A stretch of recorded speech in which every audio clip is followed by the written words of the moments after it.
Hello, everyone in podcast land. I'm David. And I'm Jono. And this is the podcast where we just wing it. We have a treat for you. This week, we're going to be talking about all the upcoming things, video games, TV shows, movies coming up in 2023, the best, the worst. We're going to talk in depth about some of them, but we're going to lightning round. We're going to get through so much of it. But have we got a special treat for you? It's the Let's Wing It podcast.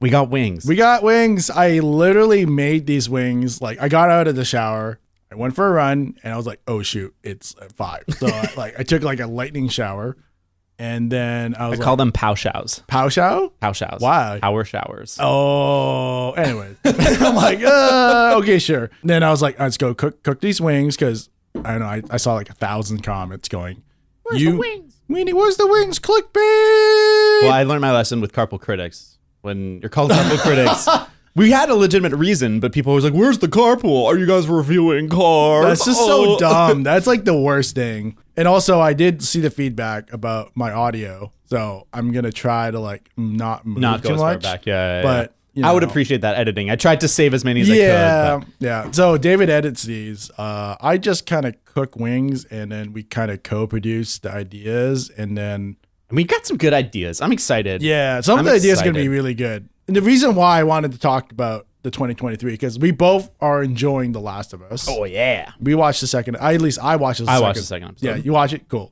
We're not going to talk about it. We might go later down. We might. Maybe, probably not. I think we'll wait until there's a few more episodes. Yeah. And then, but since 2023 seems like it's starting off with a bang, there's all these like upcoming properties. So many big ones. But Forspoken, everyone's talking about the great game Forspoken. Okay, you want to just talk about Forspoken? Well, we haven't played it. Have you played it? I haven't played it, but watching the trailers, yes, the dialogue's a little cringe, but Whatever. the gameplay looks sick. Yeah. And I have 7 nieces and nephews. Mm-hmm. What they tell me, it's like how they talk and how the dialogue here, it's like, yes, it's cringe, but I mean, it's fine. I think it's totally blown out of proportion. Yeah. I think that the game's going to be pretty decent. The parkour looks cool. The magic looks cool. Yeah. I think it's a game that I'll be glad to pick up when it's on Game Pass or like PS Plus for free. it's not on PS Plus yet? Nah, not yet. But in like 6 months, it'll be that, or it'll be like go on sale for $20. I will actually, I do want to bring something up.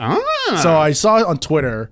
Yeah, you can eat the wings. Wait, yeah. I'm gonna. Well, you talk. Actually, wait. So we have a hot sauce. I got this for Christmas. Yeah. It's premium beer flavored hot sauce stout. There is no branding on it. It came as part of a gift set. I'm very excited to find out. Stout is one of my favorite kinds of beer. I always like ale.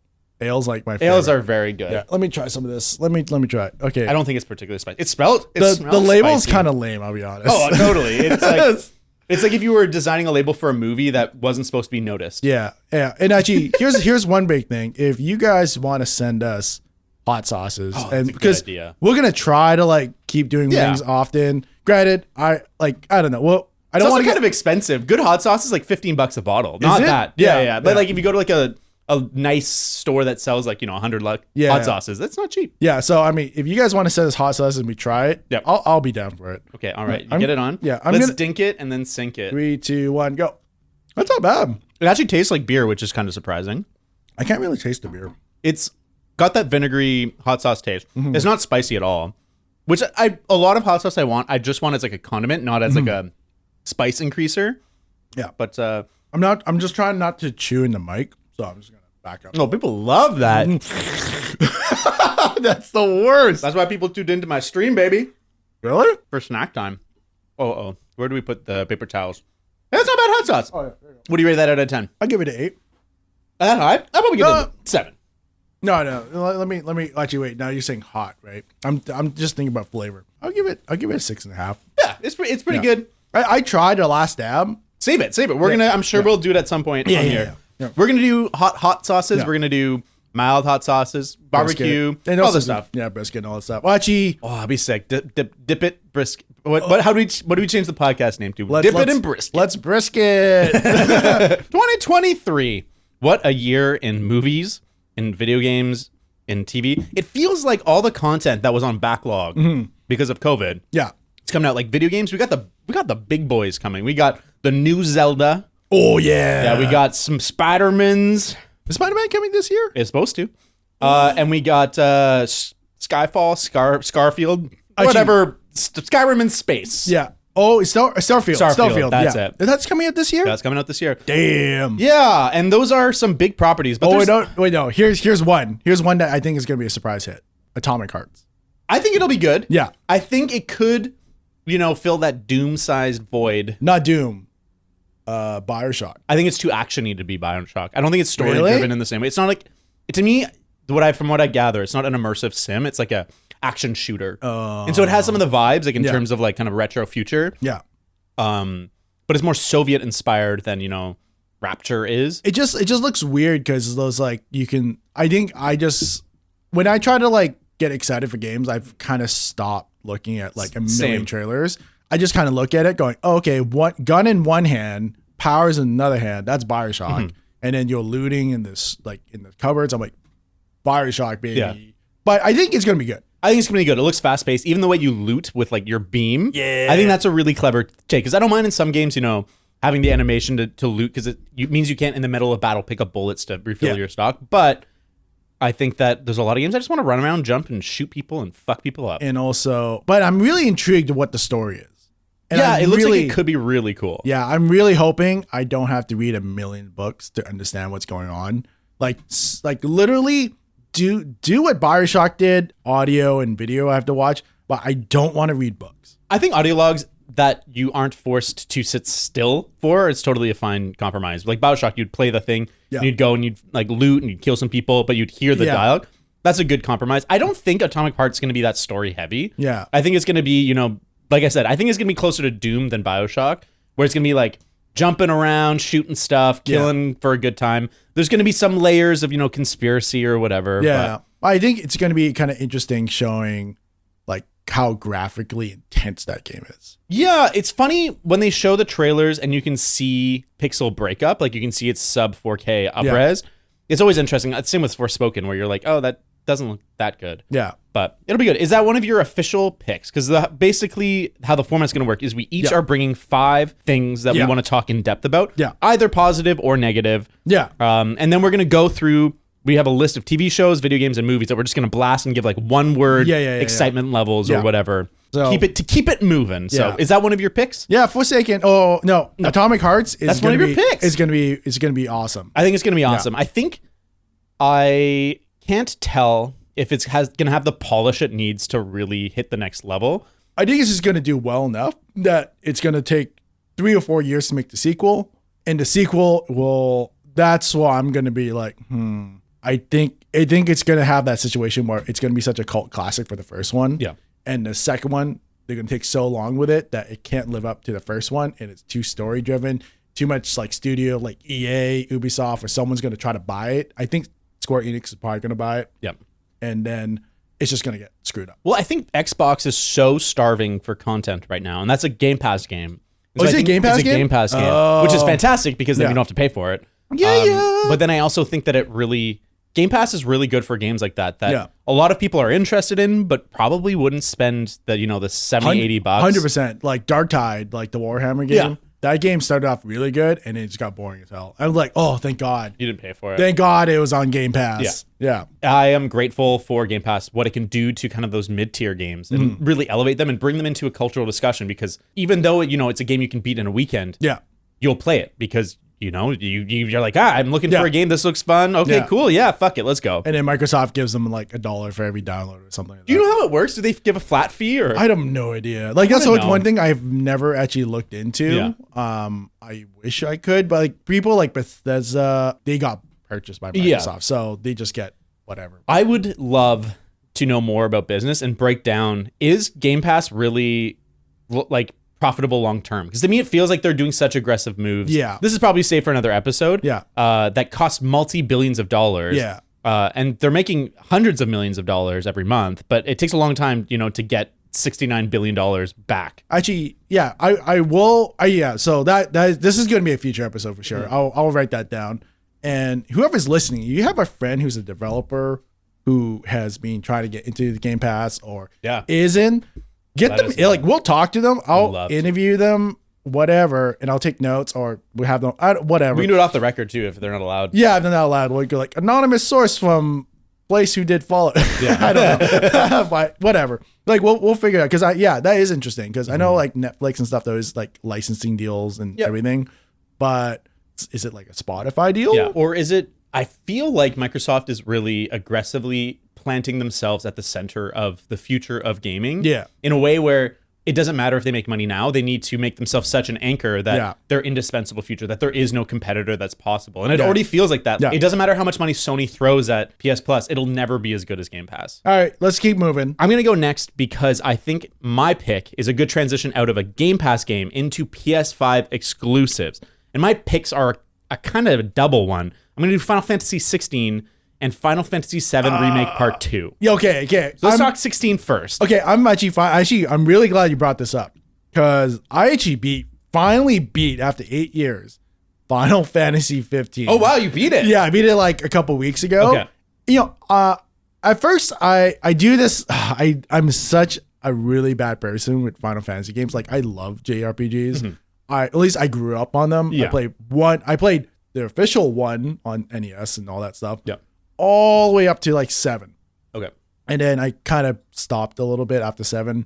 8 kind of sucked. 9 was okay. 10 was 9 is better than okay. You take it back. 9 is awesome one. 9 is the one with the it's like the classic one. Yeah, the classic one. Zidane. Yeah, I didn't finish it. Monkey Boy. Yeah. Right, here's the thing.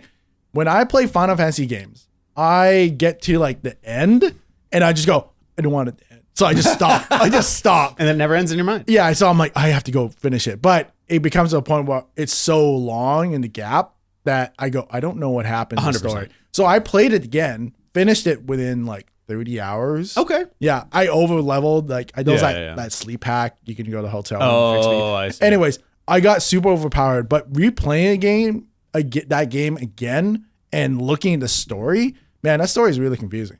Yeah. Yeah, but it's really beautiful how it ends. I'm like, oh, that's really nice. But you can see there's a lot of problems with the game with DLCs. Well, I feel like that game had so much unrealized potential, and they kind of pulled through on it in the Royal version or whatever. That's the one I played. Yeah, it's a lot better. They fill a lot of gaps. Like in the first version, everything that happens in the prequel movie is like just, kind of happens off screen in the game. So if you hadn't watched it, you're like, oh, I guess the kingdom fell. Okay. Yeah, because I watched all the anime and all the movies. Yeah, I like those. And then did the games, but it felt like, oh, you had to do all these things to understand what's going on.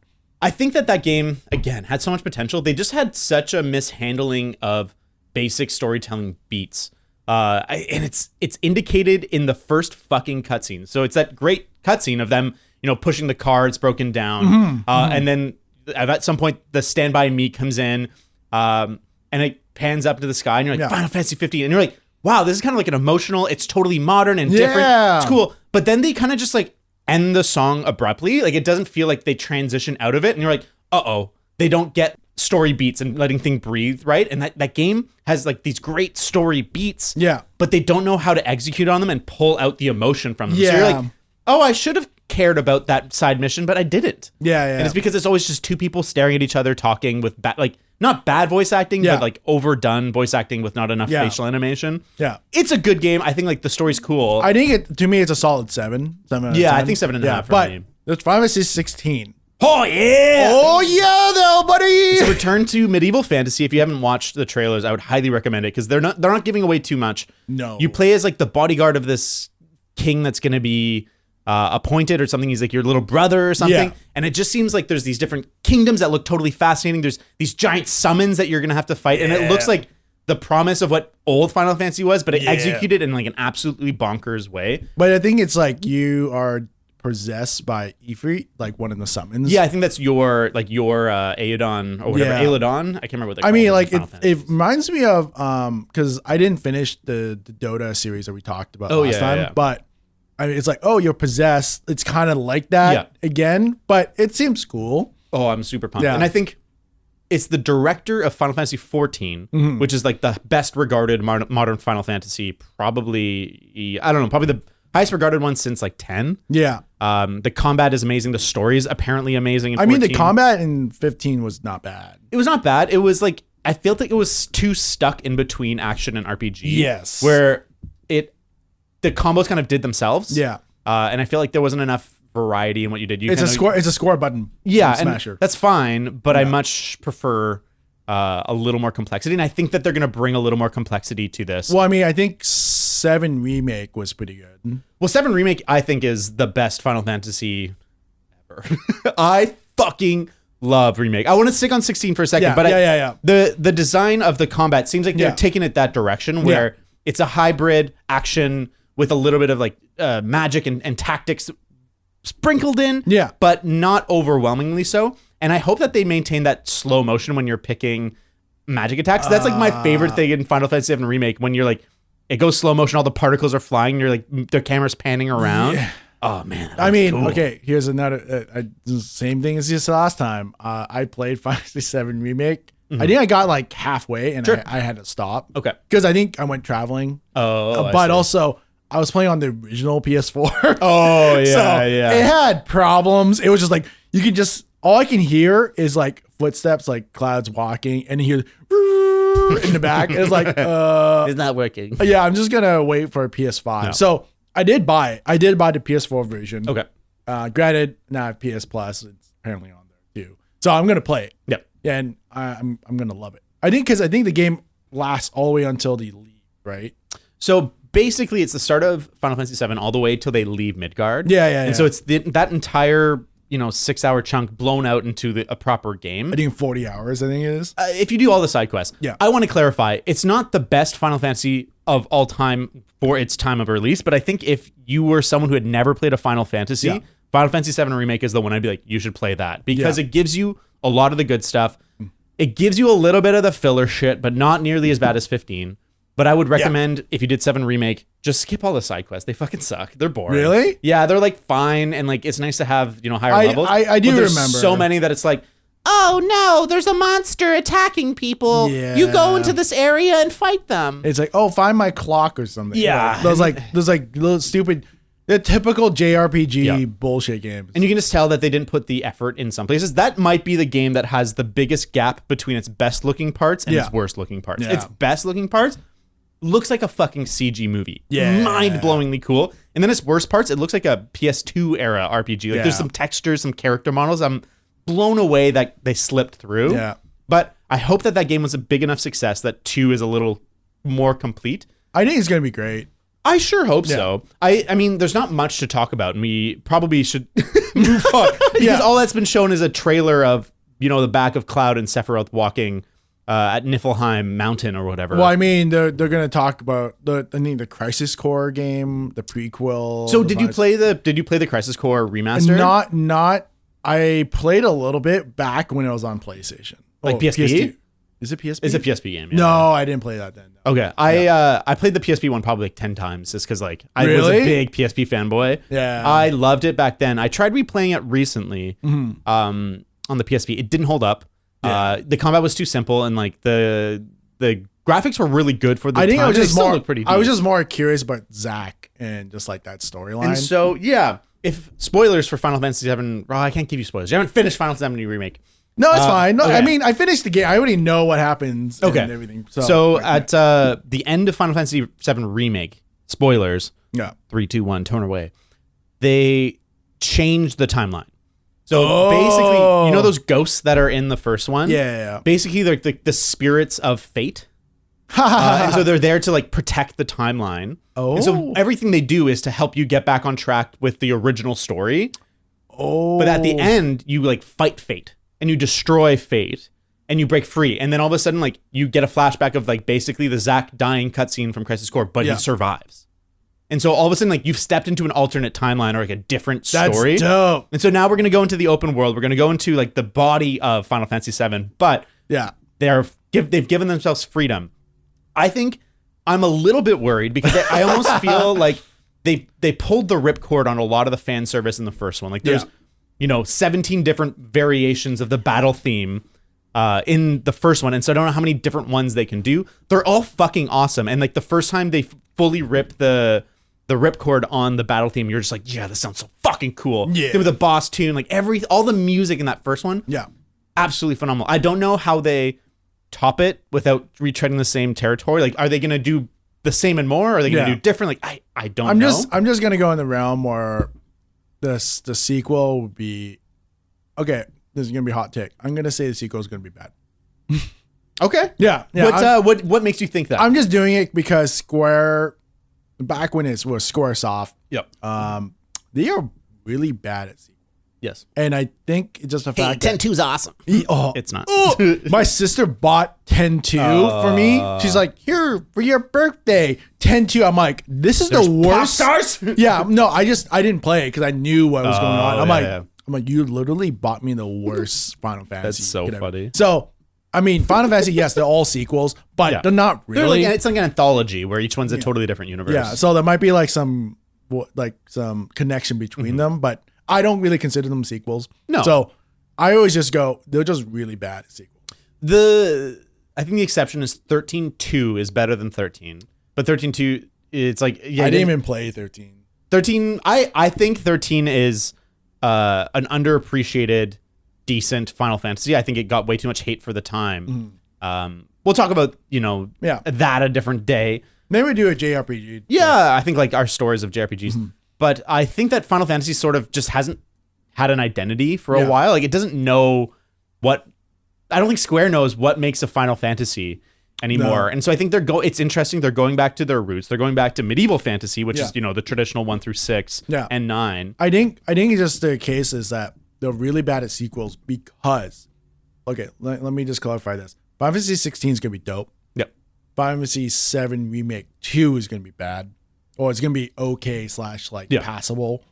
I think it's because the fact that the fan base is they're trying to appeal to the core fan base that is pretty much impossible to do because the lore of Final Fantasy 7 is pretty deep.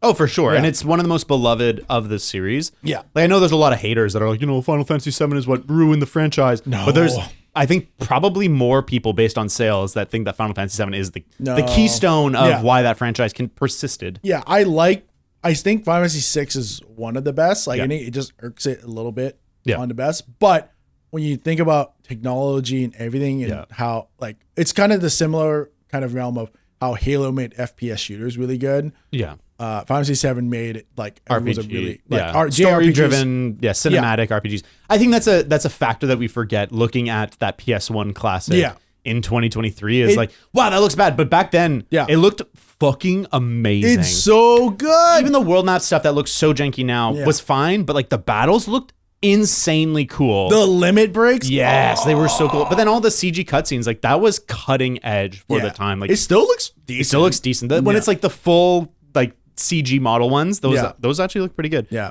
I will agree. Final Fantasy 16, I think, is going to be solid. I think that my expectations are too high. Yeah, but I'm optimistic that it's going to be the best Final Fantasy in a decade. Pretty easy. Yeah, I think 7 Remake 2 will be better than you say. I think people will be less excited because, like I was saying, it's just they've already given us the fan service, and so repeating those things that gave us joy. Seeing a character you're like, fighting a house that's a monster. Like they've given us a lot of that fan service. Yeah. And I don't know if there's enough they can do that's fresh and will give us more, but maybe not. Like there's still a lot. I also think the biggest mistake they did in the first one was giving us full on Sephiroth. If you played the original, you don't really see like corporeal Sephiroth in the first part of the game. No. He's just a voice. He's kind of a legend in that background. Yeah. But in the remake, he's just fucking there. Yeah. He's just there all the time and you're constantly talking to him. And I get it. They wanted to make it feel like a conflict that was strong from the start. But I think he only really appeared like face to face with Cloud or with the team in like into Ancients, like that area. Yeah, well, and a lot of it is in Cloud's mind because he only persists in Cloud's insane. Well, yeah, it's because he's, carrying him forward in the live stream. I can't remember the details of it. Yeah. Anyways, it's going to be good. That's enough of it. What's your next pick, Jono? Hogwarts Legacy. Oh, interesting. I think the game's going to be really good. Yeah. But I think it's going to get review bombed. Oh, that's a guarantee. That's a guarantee. Yeah. But I think it's going to be a good game. Because it looks really good. I've avoided talking about this because I'm not a big fan of the political views of J.K. Rowling. I think that it's a shame that someone who made such an iconic franchise of our childhood, that that was such a battle of evil versus good, turned out to, kind of be a bit of a fuckwad. Yeah. But I can express my disappointment in the fact that this is the Hogwarts game that, we've always dreamed of. Yeah. And they're finally delivering it. I do think, and my opinion might be, tainted by my political views.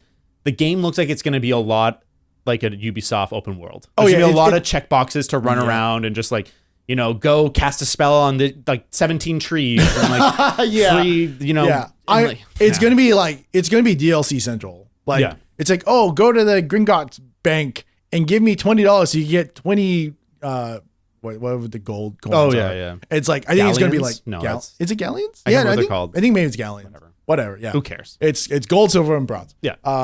But yeah, I think that's what's going to happen. But it just, for me, just growing up with the books, because when I read Harry Potter, I was kind of like really lucky when I started reading them. I was the same age as Harry. Same. Well, I was a little bit younger, but yeah. So like when he had 13, he was there, and then kind of aged up. Granted, then she took a really long hiatus and then wrote the book, and then I aged out. But I don't know. I just fell in love with it. I'm really excited to play it. But I'm just so worried. Not worried. I want J.K. Rowling to hurt really bad because her political views. 100%. Yeah. Well, and I'm 100% not going to buy it. I'm pushing back on my partner right now because she wants to buy it for her kid. Really? Because not because she supports the game, but because I don't think she understands like the full movement of it. She hates that J.K. Rowling's a TERF. Yeah.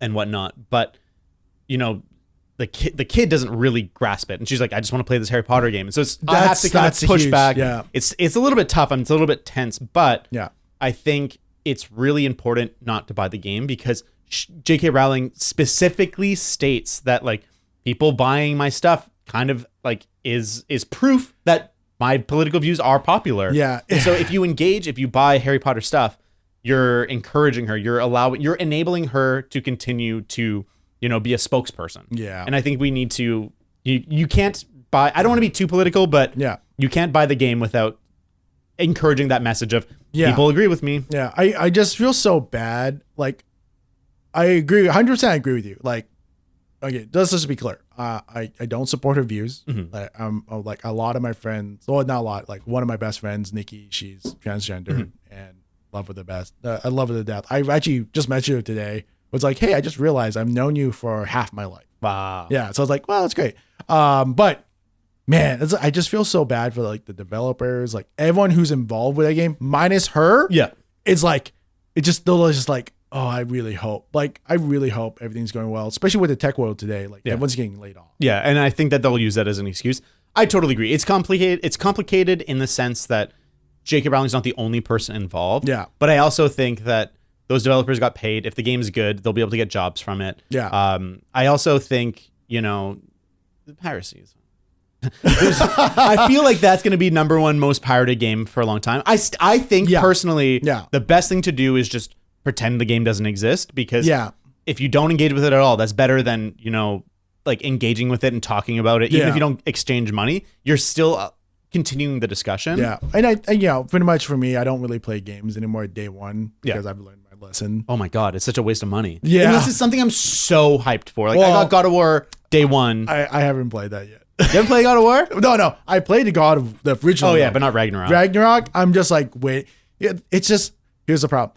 Jillian kind of wants to play it. I want to play Ragnarok, but we have one 77-inch TV. Does not flex. Because the TV's just so big in the family room. Yeah, you we can hang out there. Yeah. I can't run away and be like, oh, don't look. Yeah. So I'm kind of like a game room. I mean, I'm trying to find a place. Yeah. But anyways, yeah. So Hogwarts Legacy, I think it's going to be a great game, but it's just going to be, it's a sticky game. Yeah, it's going to be tough. And I think that like I will have to, be strong because I'm going to fucking want to play it. Yeah. I loved that franchise. Like I love that movie. When I was on Tinder 7-8 years ago, Harry Potter was the best discussion point for when we were dating people. Which house are you in? Because everyone our age just has an opinion on Harry Potter, either positive or negative, but it's a starting point. It's like what if the Sorting Hat puts on your head? What house are you? Yeah, Slytherin. Ooh, she's down. Yeah, and so and I remember Pottermore things like what's your Patronus, what's your house, what's your wand. all that shit. And it's like it sucks. All that we need is for her to just grow and change as a person. I think the world would be ready to forgive if she did a heartfelt moment of growth, but I'm not the person to say. I think it's really important. Support your trans friends. Yeah. If you don't have any trans friends, find trans people and support them. You know what? If you want us to talk about this whole topic with J.K. Rowling, because that's a huge topic. Like we can go hours on it. Yep. Just comment. Bring Nikki on. See what she thinks. Yeah, actually, that'd be really good. Sick. Yeah. All right, go. Your turn. My next pick, my runner-up for this one is the new Futurama. We'll talk about that in the lightning round. Wait, is that a TV show? Yeah, there's a new season of Futurama that's coming. Oh, no. You want to talk about TV shows, or you want to finish off one more game?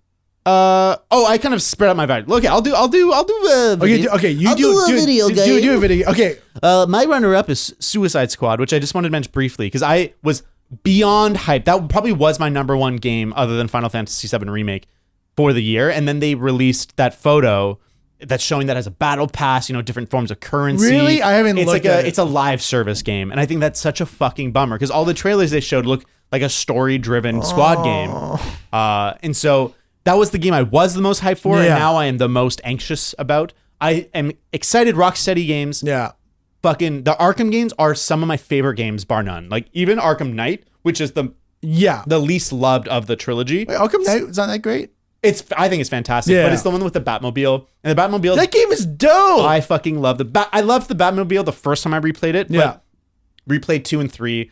I was like, just get me through the Batmobile stuff. Yeah. I love I think Batman is still the best fucking feeling fighting. It still looks so good. It looks amazing. It feels so good. Yeah. Like timing the counters. Yeah. I fucking love those games. And so if they can recapture any of that magic, I would be so excited. But seeing, leveling and damage, it's just scaling, it's a team shooter. That's it. And so I'm very unhappy about that. It's going to be Dark Tides, but in the DC world. And it's just going to be bad. Yeah. So that's my runner-up. My winner is Resident Evil 4 Remake. So I have a double remake winner. I love Resident Evil. I think Resident Evil 2 Remake is one of my top 10 favorite games of all time. Resident Evil 4, that's the one with Leon in the village, right? Yes. Yeah. And so that's like the iconic Resident Evil. That pushed it into the next gen at the time. That was the one that brought Resident Evil series back. Yes, because it kind of was losing its way, sort of. There was all like, Code Veronica X and Zero and shit. Code Veronica. Oh yeah. Yeah, they hadn't really figured out how to transition out of the 5th gen, so the PS1 era. Because 2 and 3 are absolutely iconic and they're still amazing. Which one was 3 again? 3 is you play as Claire or Jill? Jill. I think Jill. Yeah. Oh my god. You're in the city and then there's Nemesis chasing you. Yeah. Oh my god, Jill. I'm not trying to be a perv, but I would have bought the magazine with her in it. I did buy the magazine with her in it. I think Resident Evil 2 Remake is the best remake there is. I think it's absolutely true to the spirit of the second. Like it feels like you're playing the second, but it captures something so true and so fresh. And it's just so fun and it looks awesome. It's thrilling. Like the body, like the destruction looks so good. Yeah. And I think that 4, they're going to step it up. I'm actually hoping that they're going to make more changes than I think they're going to do. So Resident Evil 4 is level based, unlike 2, which was more like, like a hub that kind of grows and grows as you search. Is it skills? I can't remember. It's been a long time. All right, so not levels in terms of like an RPG, levels in terms of like you progress through a level and then you load to the next level and then you load to the next level. Oh, I see. Okay. There's a castle area, but even then it's like mostly you're progressing. It's not like you're backtracking, doing the stuff like a traditional Resident Evil. I'm hoping they redesign some of the levels to have a little more. Oh, they probably will. Because I think that's my favorite part is when you're like, this door's locked. Okay, I'm gonna have to come back and open this stuff. It's like a Zelda game. Yeah, and I think that part of the game is really fun. Yeah. And then when you learn how to do it, how to quickly maneuver through the things that took you like 3 hours to get to before, now it takes you 5 minutes. Yeah. I think it looks amazing. I think the changes they're making, it looks super fun. All the interactive stuff. Yeah. And the graphics are amazing. Like that engine, the RE engine they have is a sick engine. I mean, yeah, like that. I'm just going to go by the village. That's the one with the Dom. Lady Dimitrescu. Yeah. So just looking at how that played out, it looks amazing. It looks so good. So I haven't really looked at Resident Evil 4 Remake because I'm kind of out of that realm. But I mean, it doesn't mean I didn't want to play. I wanted to play Resident Evil Village and all that stuff. But I think just for me, I have too much going on right now. Fair. I think once I settle down, you'll have a bit more time to play. Have more time, yeah. So But I'm surprised that you say that's your favorite. That's your. I'm super pumped. It's not even my favorite of the Resident Evil games, but really, no, 2 is always my favorite. I love. I think now 2 remake's my favorite, and then 7, then 3 remake, then 4. Here's another stuff. Yeah, I do want to. We'll talk about Resident Evil because I would like to talk about that series a bit more because it's confusing as shit. But I'm surprised you picked that as your winner because I was gonna say the new Zelda is gonna be my winner. Really? I think Breath of the Wild is.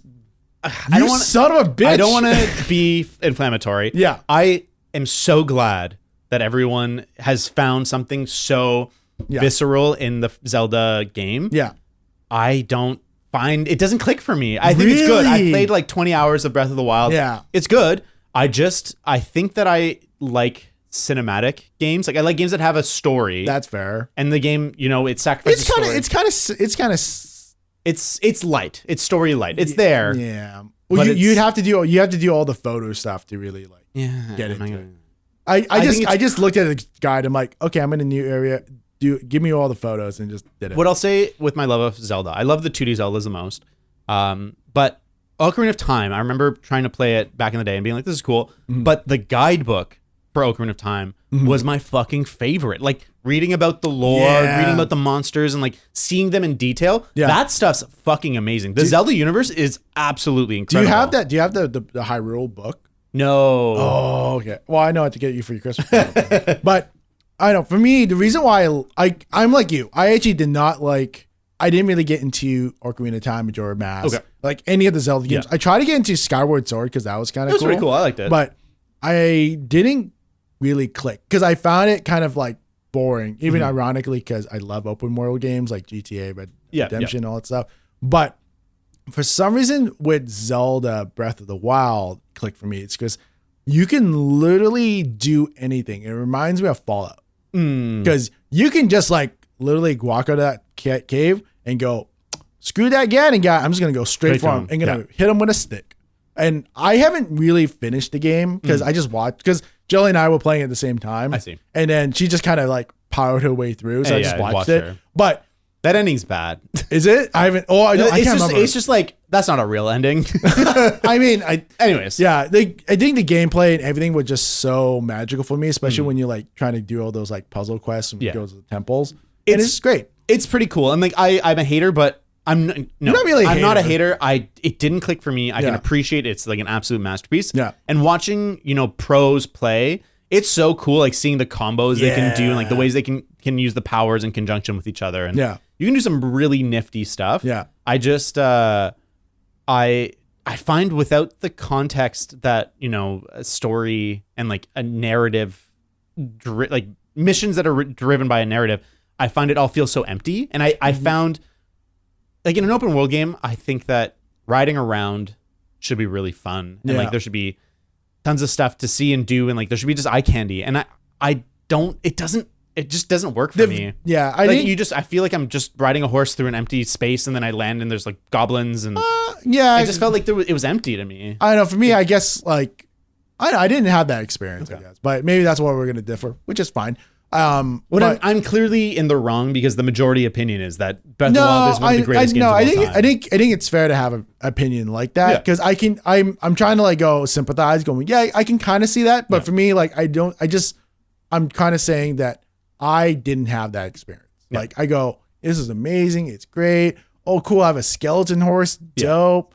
And then I think it reminds me back when I was playing Link of the Past. I'm like, I'm just trying to like fill in the gap with storylines. And I think I did because I did all those photo quests and just like having all those extra stories. It's like, oh, Link like kind of like fought for the princess, but the princess sacrificed herself in the end. It's like, oh, that's kind of cool. That's kind of motivation. So I got the storyline. Yeah, that's fair. That's fair. I mean, I'm really excited. And Nintendo is a Japanese company that does sequels really well. Quote, sequels really well. Granted, I think they are milking the Nintendo franchise a little bit too hard. They are due for some new IPs. Yeah. And like they did ARMS and, Splatoon semi recently, but I think that they could use some new ones. I mean, Nintendo is the Apple of the video game world, in my opinion. Interesting. They do software and hardware and are really protective of it. Yeah, And it's like it's more closed than any of the other ones. And I think it's just that they just keep doing the same thing over and over again. Apple does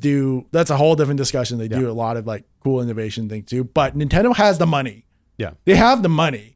Just try something new and stop being so ingrained in Japanese cultures, just doing the same thing over and over. I mean, I'll give Nintendo credit. I mean, the Switch is new. It's like a hybrid console, and it was the right tech at the right time. Yeah. But there's a reason why that console is the best. Like, it's going to be the best on console ever. It'll supplant the PS2, I think, eventually. Apparently, the rumor is the new Nintendo console will be in 2024. They're currently in negotiation with parts manufacturers for the new one. Yeah. The Switch was already outdated when it came out, though. Well, yeah, exactly. Yeah. And I think that as someone who does care about graphics, I don't need like, the absolute best. Yeah. But the Switch is definitely a lot of the game.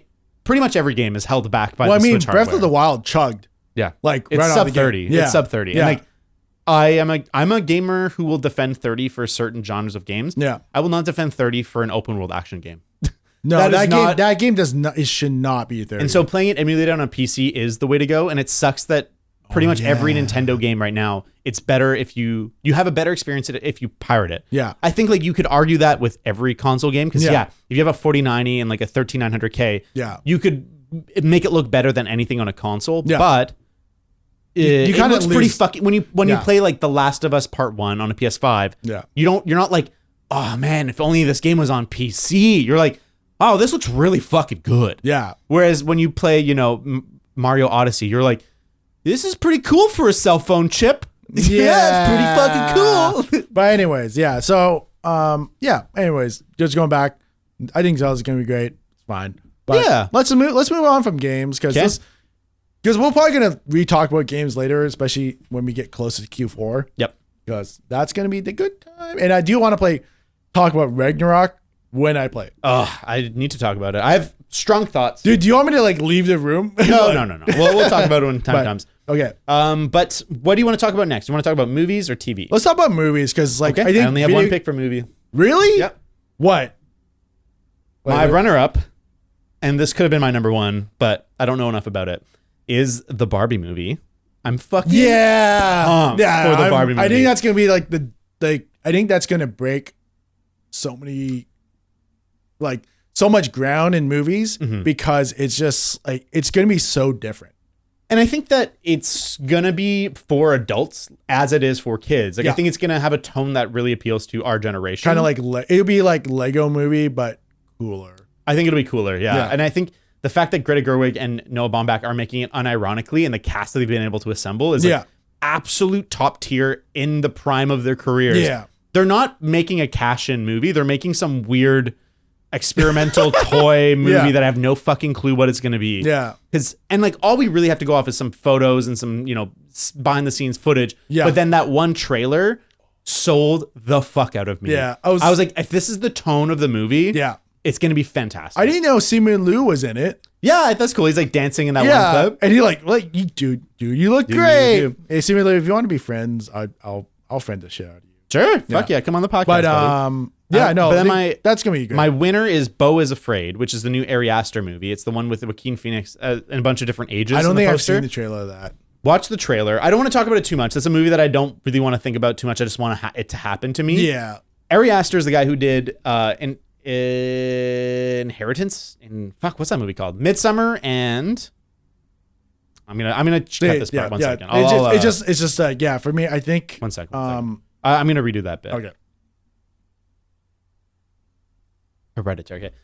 Ari Aster's the guy that did Hereditary and Midsummer. So he's known for his horror movies. Yeah. And those are both, genre-defining instant classics. Yeah. I like Hereditary slightly more than Midsummer, but they're both absolutely phenomenal. Yeah. And I was worried that Beau is Afraid was going to be a horror movie, but it's this like weird adventure movie about this guy who has this fear set in him from a young age, and he's got to break through. And so it's kind of like this big life adventure. It looks surreal and weird and hectic in the way it kind of has, not to say like it looks like Everything Everywhere All at Once, but it has that creative energy that excited me about Everything Everywhere All at Once. Yeah. And so I highly recommend everybody watch the trailer for Beau is Afraid. Form your own opinion. Yeah. But that is by far the movie I'm most excited about this year. So pretty much everyone who hasn't, including me, at David, after you watch the trailer, after you listen to this, give it a 5-star rating, thumbs up, all that stuff. Then watch the trailer. Watch the trailer. Then at David and everything. So okay, Yeah. cool. So okay, for me, I guess I'm not as trendy as that because the Barbie is gonna be blockbuster. I'm just looking. I only looked at blockbusters because that's right now. That's my mental capacity. I have too many things. Totally fair. So let me speed run this. Creed 3. Yeah. Really? I'm excited. I'm really. Creed 1 was fucking awesome. 2 was fine. That's the trend line. Yeah. Creed 1, dope. 2, pretty okay. 3. I think 3 is going to be much better than 2. I think they know that 2 wasn't as much of a success. I think bringing Jonathan Majors is a great choice. Oh, I think that he's dude good. is yoked as fuck. Did you see all the memes out there for him? No. Everyone's like, oh, dude, fuck the Avengers. I'm going to be like simply for King. Yeah. It's Dude. like, Well, he's doing a bodybuilding movie. I can't remember what it's called, but it's Yeah. like some bio movie for a bodybuilder. So he got jacked for that, but then he shredded a little bit for the boxing movie, and so he's just in the shape of his life. I mean, I think they wanted him to be that shape anyways. Probably for Kang. And that's like, so Creed 3, I'm going to say, I'm kind of worried, but I'm pretty excited. I think it's gonna be good. I put this movie because it was just like, it just showed up. I'm like, I'm going to talk about it. I've not seen any of the series, but I kind of know what the movie is. Magic Mike's Last Dance. Sure. Yeah. Really?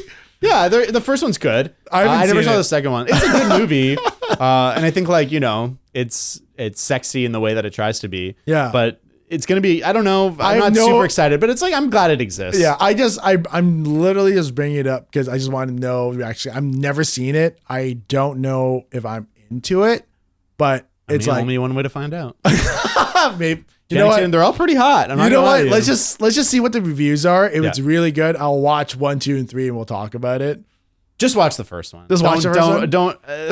Yeah, the second one wasn't as good. I don't remember. I think it's just Channing Tatum's way of getting a check. That's all I'm gonna say. Maybe the third one is. I haven't watched any of the trailers. I'm not super interested in the third one. It's one of those if I was on a plane and it was there, I might watch it. But I'm not gonna go to the theaters. Maybe on streaming. Yeah, when it's on streaming, we'll talk about it. Okay, cool. What else? Shazam. Yeah. I love the first Shazam. It's good. It's the best DC movie of the DCEU. Yeah. I think there's Batman movies that are better, but of the core Snyderverse movies, yes, that's by far the best. I think I love the first one. First one's great, except for near the end when all the kids get powers. Spoiler. I agree. Whatever. It changes the tone of the movie. No, not even really. I just saw the fighting. There was that one.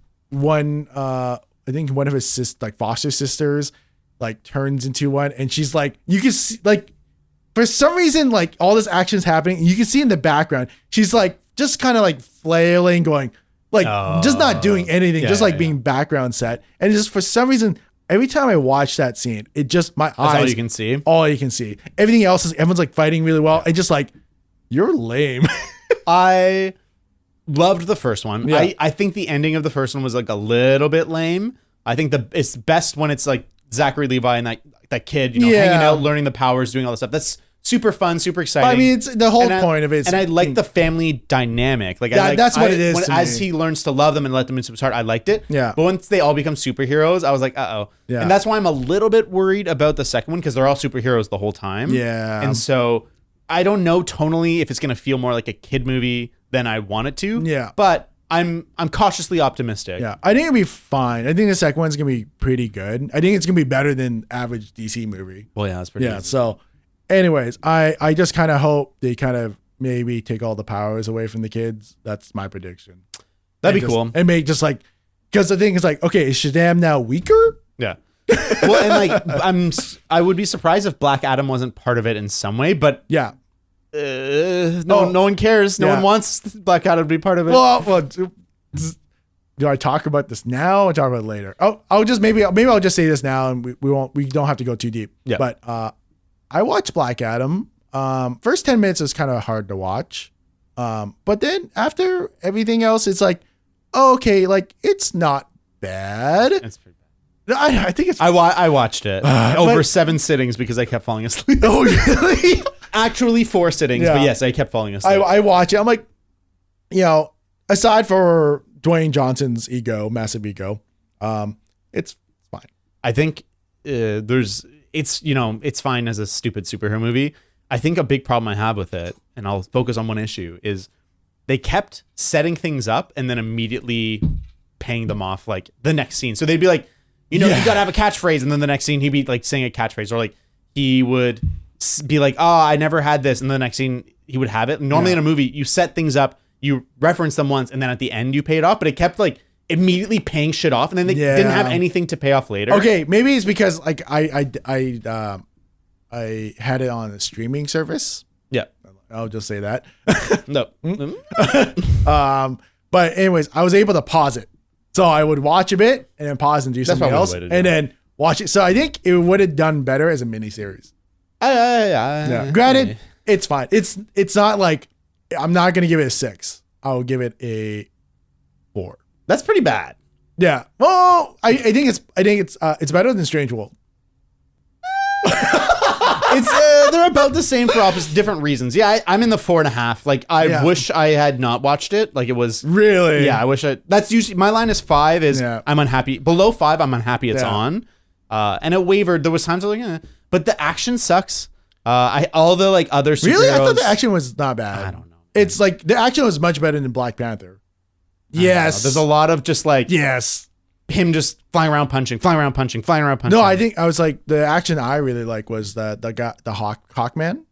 Whatever. The guy. Bird person. Yeah, bird person. I think that was kind of fun. But granted, the two other kind of like comedic relief people were just kind of lame. So annoying. Adam Smasher was so annoying, and like they kept being like, him like knocking stuff over. Oh, sorry. I was like, this is not funny. It's annoying and it's super disrespectful. Yeah. The one thing I'll say that I did like about it was the angle, like when the main female character, when the superheroes go to her and they're like, you don't understand, like we're here to save you, and she's like, no, you're not.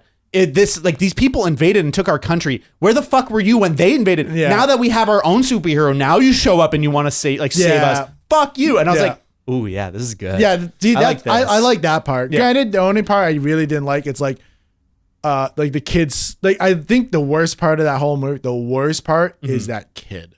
Yeah, he's not great. Yeah, he's like, come on, guys, let's rise. I was like, shut the fuck up. He's not nearly as charming as the character, the friend in Shazam. That guy is so much more likable. Yeah, and I feel bad. I'm like, is it just like, is there something about this kid? I think the actor is just not great. Well, and I don't think him and The Rock had good chemistry. No, like I didn't really get that The Rock liked him. Yeah, I just thought like The Rock was kind of like a dumbass and he didn't really process things right. And he's a baby bird. Like the first thing he saw was his kid. Yeah, and I didn't really understand that the things the kids was saying was getting through to him. And then when he starts being like, catchphrase, and he's like, dang it, I was supposed to say it first. I was like, what? What? You care about this? This is so stupid. But anyways, that's enough of Black Panther I was going to do. Yeah. Next one, John Wick 4. Sure, yeah. I think it's going to be fun. I think it'll be fun. I think that the movies I think the best one is the first one because the story's simple.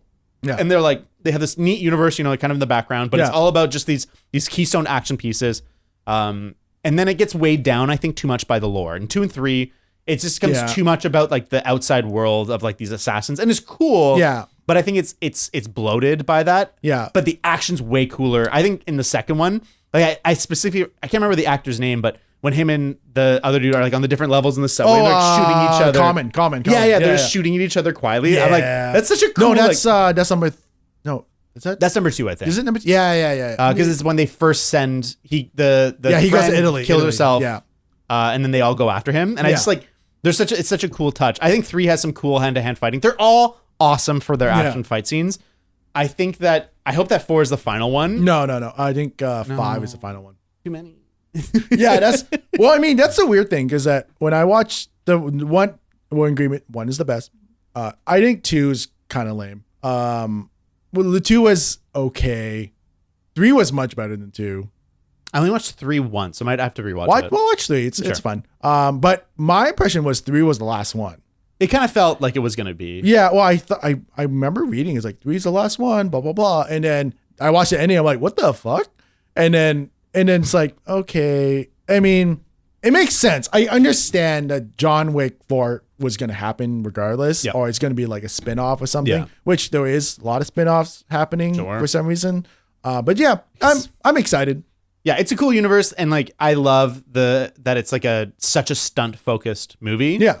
which leads me to not one of my official picks, but Mission Impossible 7 is going to be the sickest fucking movie there ever has been. Have you watched like the 4, 5, 6? Yeah. I think 6 is so fucking good. Yeah. As not just like an action movie, but it's good. like its story actually starts to be like special. Okay, wait. 4 is Ghost Protocol. Yeah, which I really like. Yeah. 5 is Fallout. I think no. Rogue Nation.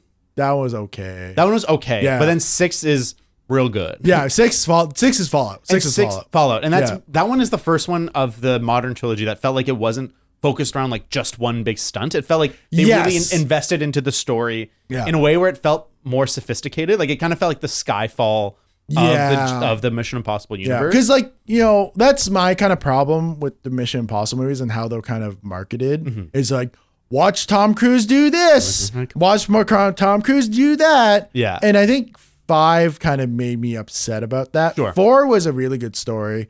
But 6 was like, oh, is this going to suck? Because like, oh, he's going to be outside of that plane and that's really him. Yeah. Blah, blah, blah. And I was like, so my expectations was super low going into it. But then I was like, oh, this is a good story. Yeah. Oh, Henry Cavill's dope. Yeah, he's sick. Yeah. And then it just became like an amazing, good closeout for, I think, his wife or. Yeah. So they kind of end that story. They close the Alec Baldwin stuff. The Henry Cavill story is so fun. And like, I think the action in the movie is more grounded in a fun way. Like some of those fights are fucking awesome. Oh my God. Like the Tom Cruise and Henry Cavill versus that one dude fight in the bathroom. It's sick. The reloading arms. I know. I think it's awesome. I think that is now that action. Cause he, in interviews, I think, do you know about this? That was not scripted. Yeah, it was just him being like, yeah, he's just like, yeah, I just kind of like did it. And then Tom Cruise like watched the rush on it. And then he was just like, that looks like can't be like, yeah, do that again. Yeah. So I think that is now that kind of like stunt, like it's going to be a move which stunt actors are going to do. Yeah. It's so funny. It just like, it feels like he's like in it. Yeah. And I love 6. I can appreciate, it's still a silly action movie. Yeah. But I think that 6 is a little bit more than just like a stupid action movie. I think 1, 2, 3 are just kind of dumb. 1's good. It's got a thriller element that's fun. 2 is really bad. It's fun action movie. 3 I don't like at all. I think Which one was 3 again? That's the one with Philip Seymour Hoffman. Really? You didn't like that one? It's like a J.J. Abrams one. It's all about his wife and who cares? I think that one was, no, you know what? No, I like 3. It's fine. I like all of them. Yeah. I just love 4 and 6. Yeah. And I think 7 is going to be a lot like 6. Yeah. That one stunt they did the behind the scenes on. The motorcycle one? Yeah, it's pretty fucking crazy. I just heard it's like, yeah, like there's one kind of criticism is that I understand you want to be authentic, but and then Tom Cruise is doing this and he's very capable of doing all these things. Like he's on interviews, like he drove an F1 car for Red Bull and the guys are like, I think if he spent like 6 more months doing this, he could race. Yeah. And I was like, whoa. But I think there's a point where it's like, okay, are you just putting yourself in unnecessary harm? Or I think 100%. Yeah. But I think that's the thrill of it. And I think there's an element of film and the magic of cinema that is the illusion of it. And when things are real, you give yourself over to the rest of the illusion. When you know that this fucking actor is the guy on that motorcycle jumping off this cliff, pulling his parachute. Yeah. It's a lot easier to submit to the rest of the movie. Yeah. And open yourself. And the same with Top Gun. It's like knowing that those are real jets makes it so much fucking cooler because you can just like allow it yourself and your brain to like unconditionally be impressed. Yeah. But I mean, like, even in the case of Top Gun, it's still relatively safe because you had professionals. Like the actors weren't flying. Except for I think maybe Tom Cruise with his Mustang. I think that he actually owns that. Oh, cool. I think. I wouldn't be surprised. Whatever. All right, if he does, cool. He has enough money. He's like worth like $500 million now. Yeah. But yeah. But I don't know. Just to me, it's like, was that is it necessary to go? And I understand what you're saying. I still kind of go, I think that it would not be the same. It would be just, another generic action movie. If it was some dude on a CG screen with wind blowing on his face on the side of a plane, but being like That guy's hanging off the side of a plane. Yeah. That plane is taking off. That plane's like 1,000 feet in the air right now. That's fucking Tom Cruise. For me personally, there's a level of thrill to that. Yeah. That him putting himself at risk totally is worth it. Yeah. But I mean, then does it go to the point of, am I watching it for the story and everything about the movie? Or am I going to go just watch it because Tom Cruise is putting himself through hell? ¿Por qué no las dos? Why not both? Yeah, I think that's what Mission Impossible thrives on is the fine balance between the two. Like I think 4 is probably the best balance of crazy stunt plus story. I think the story of 4 is really fun and good. But then there's also the Burj Khalifa sequence, which is, one of the most iconic film sequences in history. Wait, which sequence? So he's climbing. They have to get into the server room. So he has to climb outside the Burj Khalifa. And he climbs it. And you watch that movie. It's like, come for the Burj Khalifa, stay for the story. Yeah. And I think that's what Mission Impossible has done pretty damn well. When you're framing it like that, that makes sense. And honest to God, because I'm in business, if someone goes like Tom Cruise shouldn't do his own stunts and I was producing it, I'm like, are you fucking high? No, he has to do it. So anyways, we'll move on from that. Yeah. But in terms of like big movies I want to talk about. Oh yeah. There's Dune 2. Is Dune 2 coming out this year? Dune 2 is coming out this year. I think. Maybe not. I don't. Is it? I think it's slated for this year. Oh, the movie came out. I guess we're gonna power through. We're gonna power through kind of movies. Oh, I mean, okay. Well, or should we go back on track to our top 5? Well, here's my last top 5. Give me your top 5. Well, no, this is my last top 5. Right? Everything else was there. This one's gonna be easy. Ant-Man and the Wasp Man. Ant-Man and the Wasp. Quantumania. Yeah. I think it's gonna be good. It's gonna be awesome. I think it looks cool, and I am not a huge fan of the first 2 movies. The first one, really, the first one I like. Yeah, and you can see the creative leftovers of Edgar Wright and some of the cleverer sequences. Yeah, but I think the character's fine. I don't care at all about Evangeline Lilly's character, even in the slightest. The ghost character in the second one was fine. I think I liked. Oh, so here's the reason why I like the Ant-Man thing is that you kind of like had expectations like, oh, this guy's gonna be lame. Like, it's like a guy who shrinks, who gives, like, who cares? But he made, like, Paul Rudd really made the character his own. Like, 100%. Oh, cool, it's Paul Rudd being Ant-Man. And he made it such a, like, they did it, all the comedy really well. Oh, they're funny movies. Yeah. Like, the bad guy in the first one sucked. I like the second one because the bad guy is really obvious, but you feel like Ghost was a bad person. Then you kind of understand. You're like, oh, not that bad. Yep.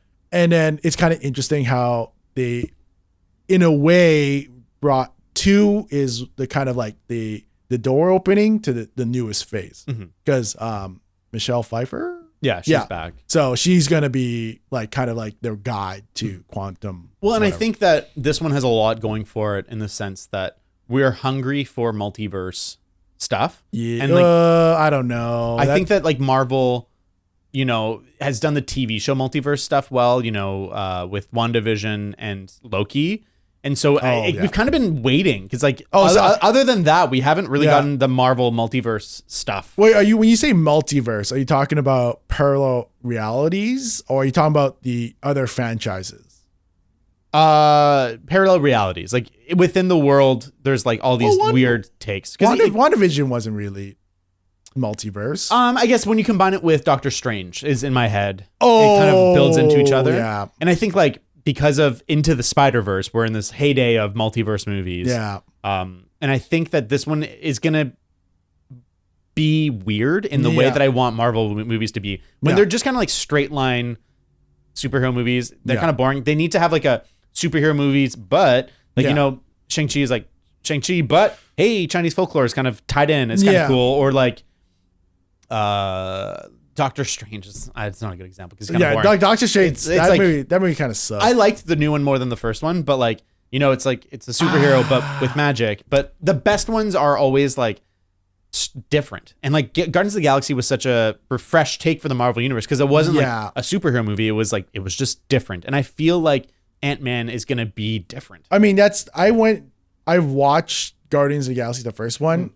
going in, I'm like, oh, it's like I'm cares? I'm getting kind of like tired of it. Then I watched it, I was like, oh, this is good. That's awesome. Yeah, this is great. Second one was kind of Yep. The third one, is that coming out this year? That's on my short list. But that's third for one, sure. looking forward to it because it seems a little bit more serious. And I think it's James Gunn's send off for that franchise because he's now going to be the caretaker of the DC universe. And so I'm excited for that. I think he's going to do a good job. The only thing I'm upset with James Gunn is that he got rid of Henry Cavill. It's like, I think Henry Cavill is the best candidate for Superman because I like Man of Steel. Hot take, I liked it. I think it was fun. It was good. I liked it. Well, I came from watching Superman 4, which was really bad. Which one's Superman 4? Brandon Fraser. I like that. Really? The first half of that movie, it's totally fine by me. Holy. Once it's Kevin Spacey. I don't love the Kryptonite Island thing. But I think that there's a lot of good stuff. Like even the way he has to save the plane, it's like it kind of has like a real Superman dilemma. Yeah. I feel like Henry Cavill Superman, no fault of his own. Yeah. Zack Snyder has no idea what makes Superman special. And so he just made him this like hopeless, dark take because, Zack Snyder doesn't get what people are. Yeah. And he doesn't understand characters.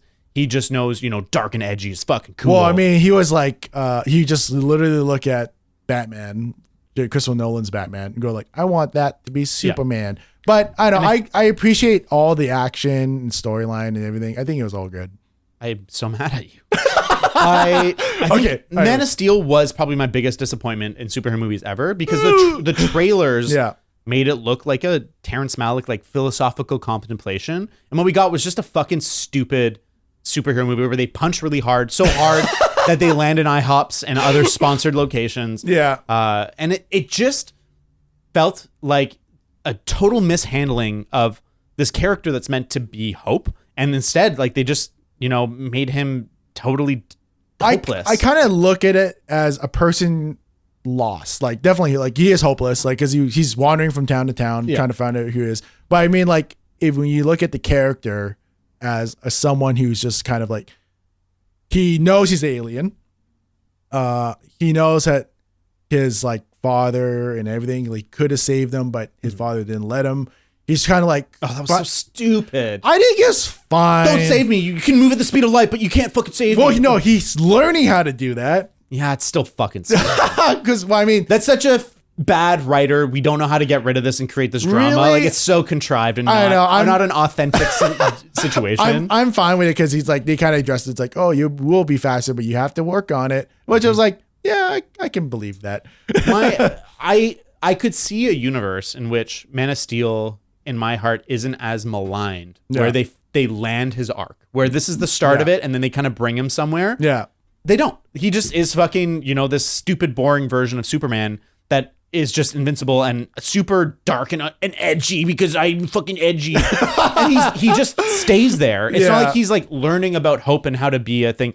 Like he is never a true, authentic symbol of hope. Yeah. They say that in the newscast because, that Zack Snyder knows that Superman's supposed to be about hope, but he's never actually a symbol of hope. I mean, I will agree with you. I think he's just following his true biological father's advice to go, oh, be a symbol of hope for these people. Yeah. And he's like, okay. And then his, I guess, girlfriend, eventually girlfriend, just like, yeah, it's hope. And then he just takes the S. It's like, this is the one thing I hate about all of Superman in DC Comics.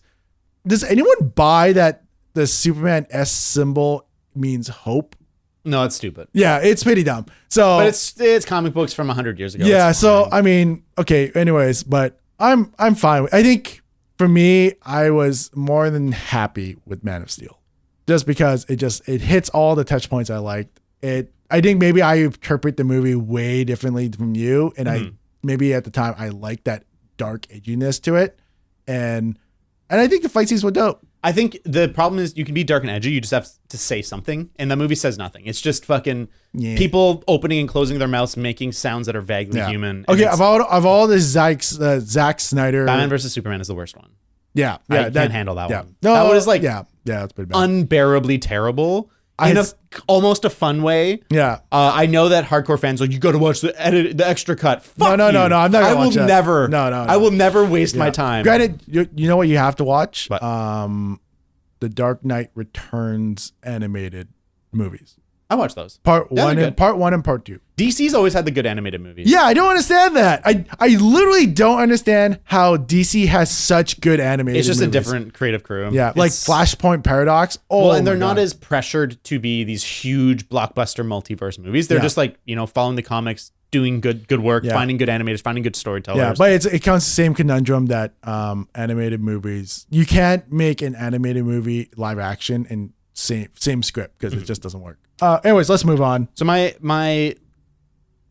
gonna move past my 2 choices. We'll talk about them when we get there. I think we should just talk about how many fucking superhero shows yeah, I have that. are fucking coming. Yeah. So with just Disney/Marvel, Secret Invasion, Loki 2, X-Men 97, Echo, Ironheart, Agatha, and Marvel's Moon Girl and the stupid dinosaur thing. But then there's a new Boys season, a Boys spinoff. There's Gotham Knight and The Flash, and then Batman Cape Crusader, on top of all these other animated shows that I've never fucking heard of.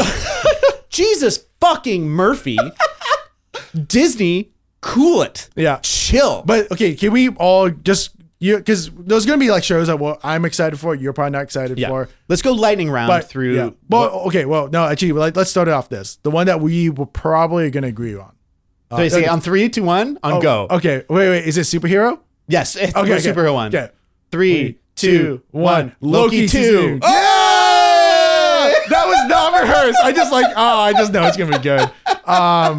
Yeah, it's gonna be dope. I'm actually pretty excited about that. I think the first season was the best Marvel show, pretty easily. I think WandaVision had the most potential and hits the highest highs. Yeah. But then the ending kind of is just so shitty and boring. Yeah. As soon as it's revealed Agatha, and like when they kind of drop the the sitcom element of it, it's cool as a high concept thing, but then the show was dragged down by having too many filler episodes because they wanted a show per decade. Yeah. But Loki is fucking awesome, and it's super fun. I cared about all the characters. It's so neat seeing all the different Lokis and stuff. Well, here's the thing is that like it just hits like consistently good. Yes. Like every episode you're like, damn. Yeah, there was never a bad episode. Damn. And it's kind of weird, but you're kind of like, I hope Loki falls in love with Loki. Yeah. Granted, I mean, that's his character. Like that's he loves himself. Yeah, he loves himself. Therefore, if there's a female version, because I'm not too sure if Loki is like, here's the lore. Loki in the comics does eventually have to become a woman. Okay. Because he's a shapeshifter. He's in between, I think. Yeah, so I mean, he's intersex, I believe. So I mean, like, I guess I'm not too sure what's his orientation. Doesn't matter anyways. But it's like, oh, they made it hetero. Cool. Well, I think he's bisexual, but canonically. And he's intersex in the sense that I think within the comics he switches genders. And that'd be interesting to do. But I think within the MCU, he's been a male. Yeah. But I mean, like Tom, Hiddleston. Yeah. They don't want to get rid of him. Yeah, but that is... Yeah, he was supposed to be kind of a throwaway villain in the first part, and he is now a hero in the universe, and maybe one of the most beloved characters in the entire franchise. He started off villain. Oh, no. He started hero, became villain, became super villain, and then became a hero, and then he dies. Yep. But now he started off as a villain, but now he's becoming a hero again? Well, he's like an anti-hero at the beginning of it, and then he becomes a full-on hero. Yeah. I think that this has a lot of potential. I think also that this is the gateway in which Kang comes into the universe was cool. Yeah. Well, I mean, that's the first time Kang was introduced. Yeah. Yeah. It's neat. I didn't love the scene super lots, but I was excited. I was excited about Jonathan Majors being introduced. I think he's going to do what Thanos did. And I just kind of hope he just doesn't like die. I think they're planning on having him be a big villain for a long time. I don't think that, he's going to be Dispatch Nightman. I think it's going to be set up and he's going to be really fucking scary. Yeah. And then, Avengers, whatever, in 2024, we'll be dealing with him and they won't even kill him. I think, they'll just deal with him and they're like, okay, how do we now take care of him? Like, how do we stop him permanently? Yeah, I don't know enough about Kang to really know. But, I had to do a lot of research, but it's interesting. But Loki season 2 is going to be good. Yeah. X-Men 97, that's cool. I'm excited that it's like it exists. I didn't watch it. You didn't watch it? I liked it back in the day. I didn't love him, but it's cool. I think that's a smart way to start playing around with X-Men within Marvel, within Disney property. Well, X-Men for me, I only really got into X-Men from the 90s TV show. This is what it is. X-Men 97. Oh, is that what it is? It's like a continuation of that. Oh, I think I did watch a trailer and I got kind of bored. that's in the style of the 90s X-Men. Okay, can you just tell me, is Jubilee in it? I haven't watched the trailers. I want to not be spoiled because I think the fun will be like, oh hey, there's Gambit. If Jubilee's in it, kill me. Oh really? You hate Jubilee? Oh, Jillian's a big X-Men fan. Like we love the 90s TV show because it's like really dark. Yeah. But I think they just like Jubilee, just like, you suck. Yeah, I didn't love her. Yeah, but I think other than that, the only other thing I really loved about X-Men, which I think anyone's listening, I think you should read it, is House of M. It's like, that's kind of what WandaVision is loosely was supposed to be. Yeah. And if you read the comics, it's really good. Yeah. And I really hope MCU, Kevin, Feige, whatever. Feige. Yeah, Feige. Please make House of M. I would not hold your breath. I think he's not going to. I think that they'll bring in the X-Men in a weird mutant way. Like, I can't remember what show. I think the Miss Marvel is the first mutant. Oh, that was just so stupid. I liked the show fine, but it was a weird thing to be like, she's it's like, a mutant. Oh, you're actually a mutant. I was like, what? The whole episode is like, you're like descendant of this. Yeah. And then now you just fucked it all up. And so we'll see how the Marvels, the movie is, because maybe they'll do a better job. I think Captain Marvel is one of the most hated of the franchise. Really? But I think that the character could be fine. They just didn't really know how to land her. I think they went to service level. Yeah, and I think that there's a lot of potential with those characters. Yeah. I'm excited, and I think it'll be fun. It'll be fun. But okay, so the Loki's probably one of the big shows. Secret Invasion is going to be the other big MCU show. Yeah, because it's finally like a Nick Fury. Yeah, show. and I'm excited about that. I don't know too much about it, but I'm interested. Yeah, it was like when I got into Marvel back in 2000s or early 2010s. The whole MCU was all about the Civil War. That's one reason why I didn't like Captain America Civil War, because it was like, you can't do that in one movie. No, it's It was like a huge thing. Then it was Secret Invasion, because it tells you like, oh, this is why the Krill invading. It was which is weird. It's like the Krill has been secretly being in part of the world government for many years, and also being part. Some of the superheroes might be Krill, and or are these superheroes? Yeah. So it's kind of I never really got into it because I was like, this seems kind of dumb. Yeah. But anyways, like I'm excited to see Sam Jackson. That's what I'm. Yeah, we haven't had an MCU thing with him for a while. Yeah, because I think the closest one that he was really big in was Winter Soldier, which is arguably the best. It is still the best one. I fucking love that one. Yeah. So besides that, there's Echo, which is kind of a lesser known character. It's like a First Nations character, which I think is pretty cool. Yeah. There's Ironheart, which was introduced in the new Black Panther. Boo!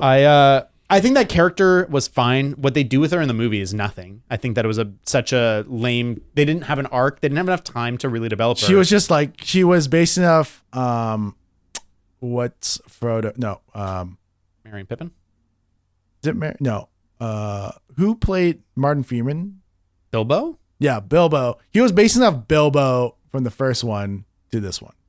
He's like, wow, this is the world. This is Wakanda. Crazy. Wow. Yeah, it felt like an investment. That character's inclusion in that Wakanda Forever felt like an investment in the TV future properties. Yeah. And like, hey, this character is a real MCU character. She's in a real movie. So when we have this show, she's important. Yeah.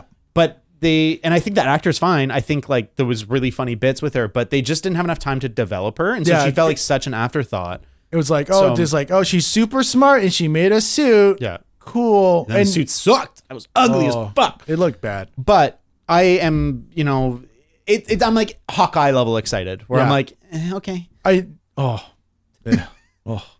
then Agatha, which is another one. I'm like, okay. I really love the actress. Yeah, she's great. Played by Kathryn Hahn. Oh, I love Kathryn Hahn. She's hilarious. She's in the Knives Out movies. She's always a welcome inclusion. So I think she was a good cast. I just think I don't have faith in what they showed based on WandaVision. I think they kind of like, they leaned on her being a witch way too hard. Like they made her like hocus pocus witch. Yeah. Yeah. Which, Scarlet Witch was never really witchy. She was like, superhero. She was just like a sorceress that could kick your ass. Yeah. And so she did kick everyone's ass. And then there's a Marvel's Moon Girl and the dinosaur or whatever. I don't know enough about that. I think, I don't want to talk about it anymore. It's like, well, I wanted to mention Into the Spider or Across the Spider-Verse. Oh, no, it's a movie. Yeah. So over TV shows, there's the Boys spinoff. Have you watched The Boys? Yeah, I like The Boys. I'm very excited about The Boys. I'm not excited about this spinoff. It's at like a university run by Vought. Yeah, I saw that. Yeah, I'm not super pumped. I think it's going to be fine. I think it's a good filler show until the boys come back. Yeah, we'll see. It might be better than I expect. Yeah, I just love The Voice. Did you watch Peacemaker?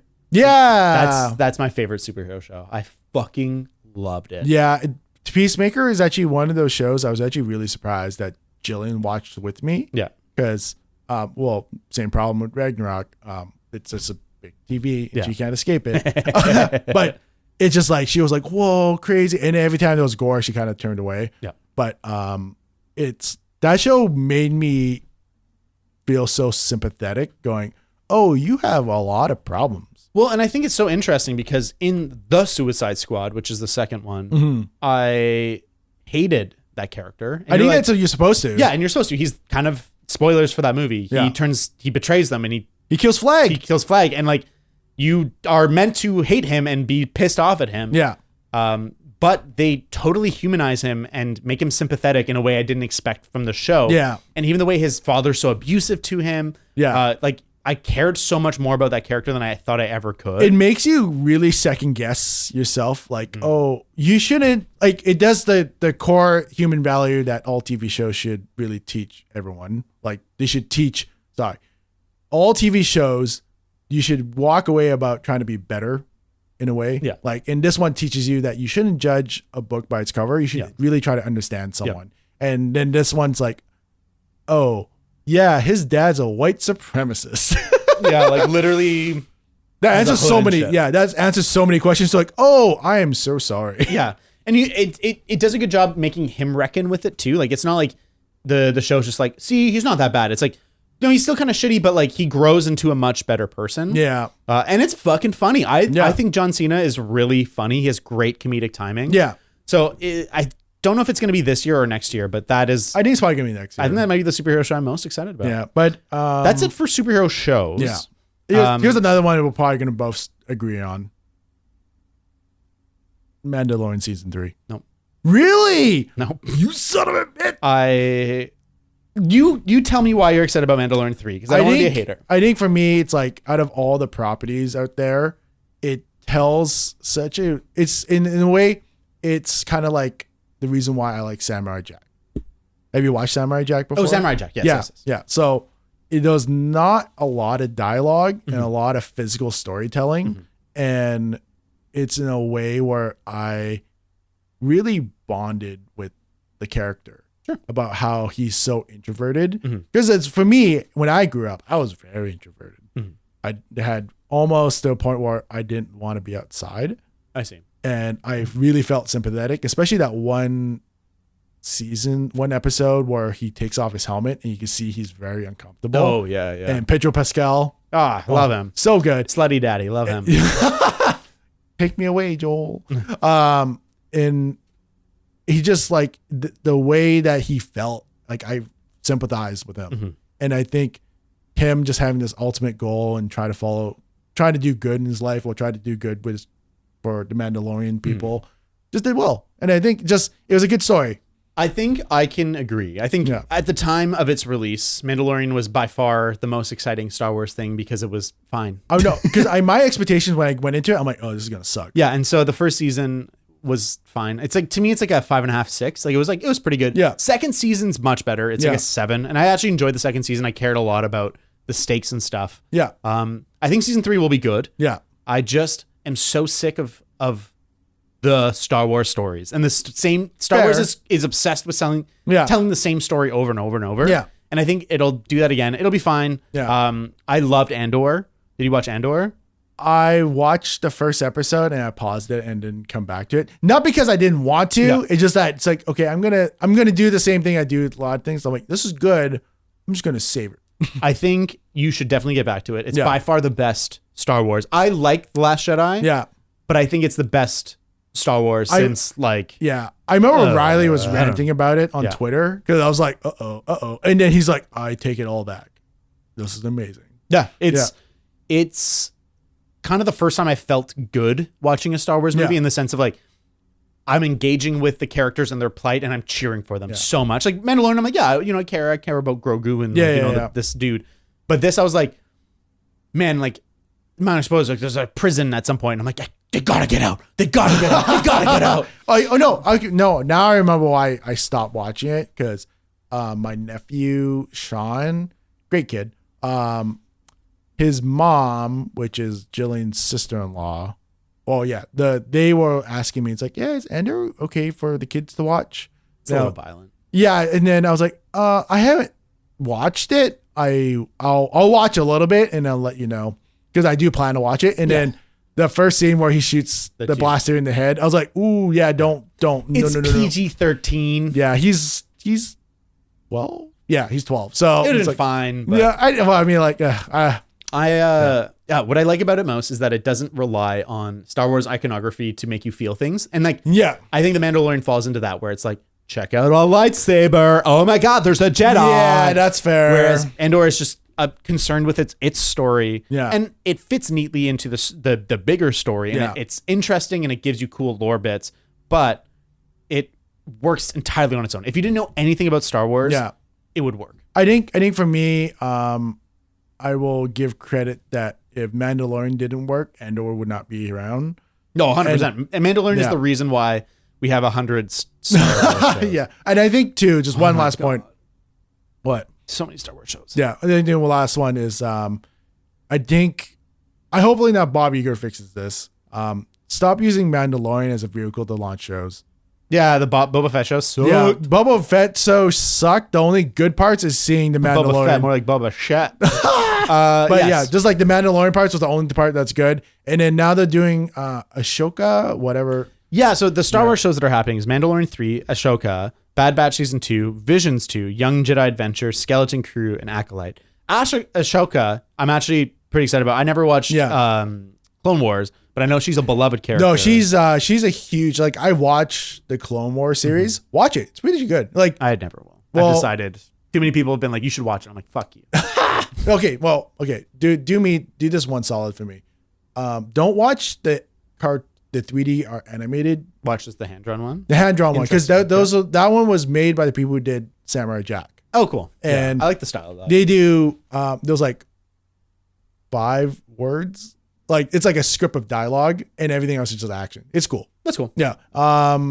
But yeah, I think Clone Wars is really good and she was really big into it. I think it's a smart character to pull into the live action. And I think Rosario Dawson is a good actor. I liked it when she showed up in Mandalorian, even as a casual fan. Yeah. I was like, oh, cool. Yeah, I know that.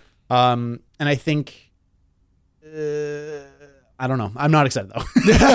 Bad Batch Season 2. I didn't even watch the first one. No, I think it's a kid show. Yeah. Visions 2. I didn't like the first Visions. I skipped.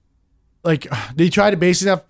Man, yeah, this is the problem with Disney. Like, okay, I will agree with you. Disney is the worst thing for franchises. Because honestly, I'm so sick of buying bananas and seeing freaking BB-8 on my banana sticker. Yeah. It's like, stop, please. Like, kids, like, God damn it. Like, it's like, okay, well, if the licensing machine at Disney wants to plaster the license on everything, hey, Disney executives, you're listening right now?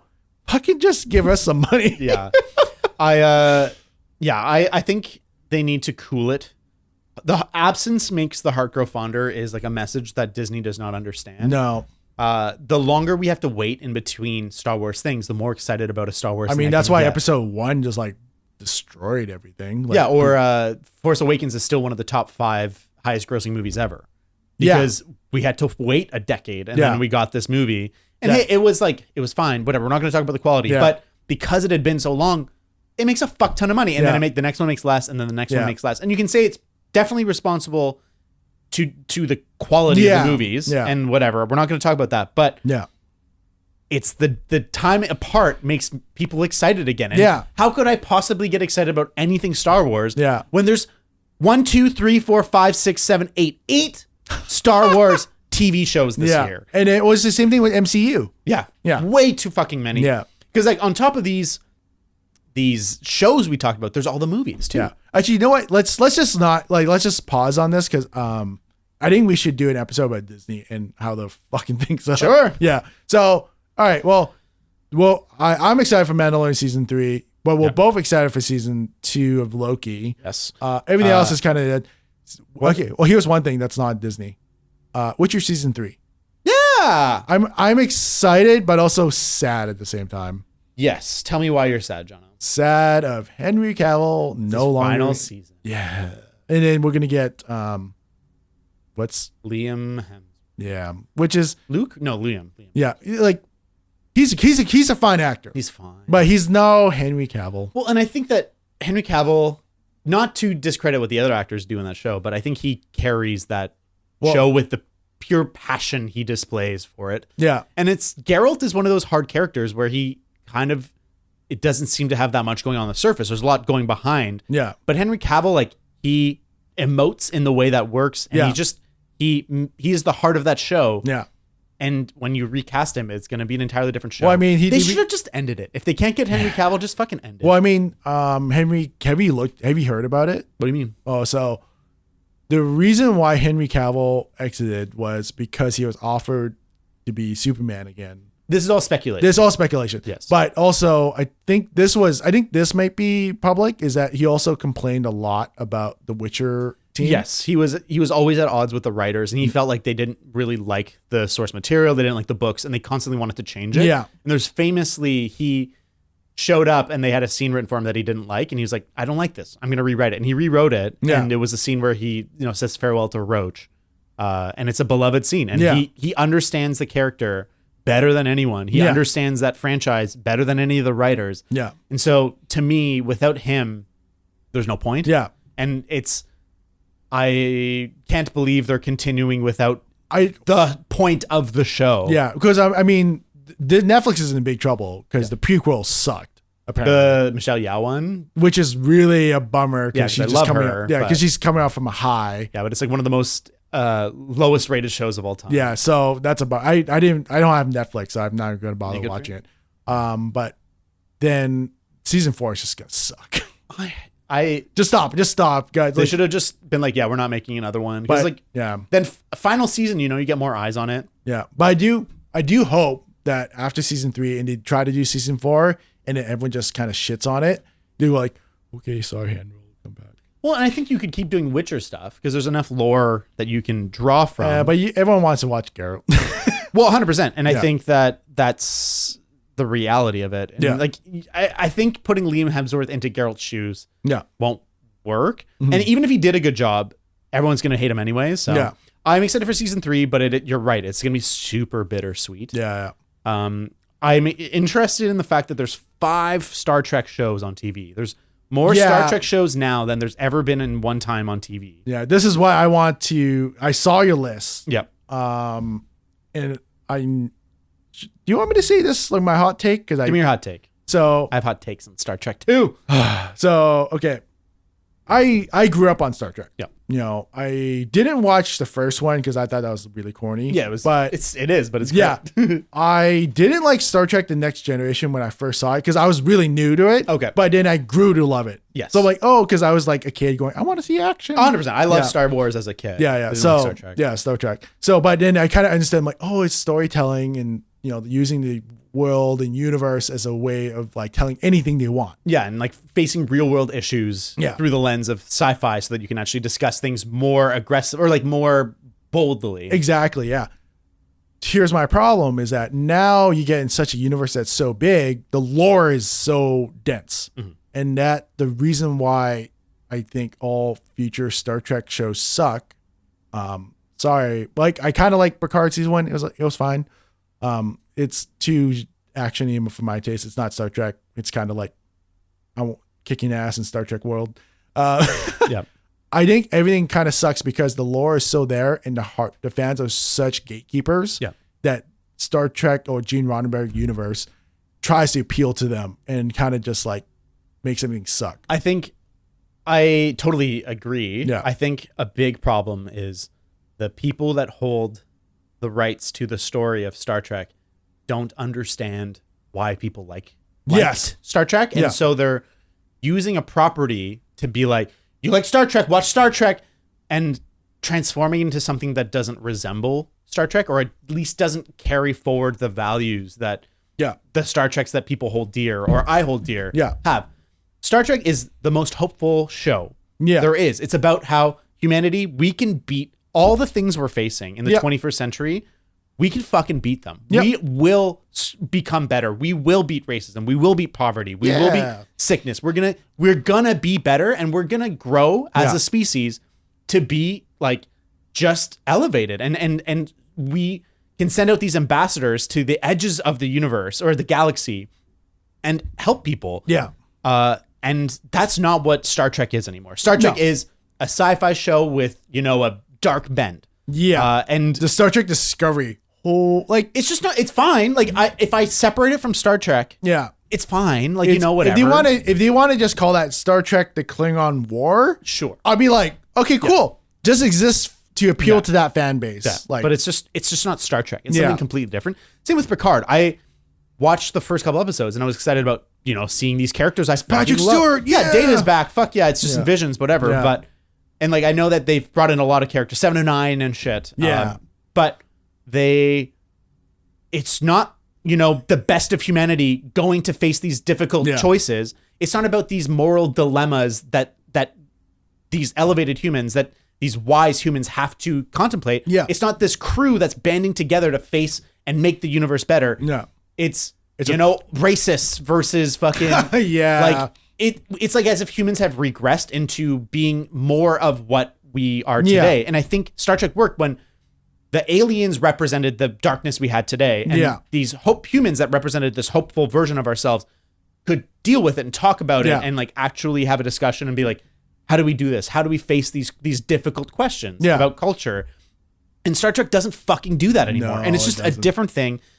I haven't watched much of Lower Decks. I didn't really jive with the humors. I've heard it's much more. It's okay. Well, based on what you just said, and listeners, like David and I have talked about Star Trek to death, but and we still enjoy talking about it. Don't worry about it. But if you have that kind of attitude about Star Trek in the current, you probably will not like Lower Decks because it is lore. It's feeding into the lore, but also kind of not poking fun about it. It's kind of experiencing of how life for these other people that you just don't see have to go through the antics of the captains being kind of crazy a little bit. Okay, sure. But I think it's fun. I think it's a fun story, and I think you would enjoy it, but you're not gonna get the same Star Trek: The Next Generation. Yeah, I think they are trying with Strange New Worlds. I have to finish the first season. I liked the first couple episodes. It definitely doesn't capture the spirit, but it's trying. And I appreciate that they're moving that direction. There's Prodigy as well, which I know nothing about. Yeah. But we all know the real Star Trek show is the Orville. Yeah, it's that is when I watched Orville season 1, it was it's next gen. It's just this is Star Trek with dick jokes, which is they've toned it down a lot. It's gotten a lot more serious later. Yeah. Granted, I kind of I feel okay, if they do the next season, just put a little bit more, because I kind of missed that. I think that they got a little too self-serious. Yeah. And there's also way too much CG in the latest season. I don't want to talk about that because we will guarantee talk about that, but season 4 hasn't been approved and I'm shaken. Yeah. I need season 4. I think Seth MacFarlane's doing a couple other things right now. I think. But season 3 was, I think we can talk about a whole episode about Orville. We have to move on because we've already been going so long. We're not even through all the TV shows. So we're gonna start doing lightning round. Oh yeah. Okay, have you watched Only Murders in the Building? No. Watch it. Season 3's coming out. Got Meryl Streep and Paul Rudd. It's gonna be fucking awesome. Have you watched Succession? No. Me neither. I've heard it's good. Yeah. Have you watched Severance? No. Severance is the fucking best. You need to watch Severance season 1. Even Jillian's mad at I haven't watched it. You need to watch it. It's fucking awesome. Season 2's coming out. Poker Face, which is the new Rian Johnson show starring Natasha Lyonne. I know almost nothing about it. I'm going to keep it that way. I am fucking pumped because I love both of those people. What We Do in the Shadows. Yeah. Have you watched it? Is it good? I fucking love it. Okay, because I have Disney Plus. It's all on there. It's well worth the watch. Nice. It's super funny.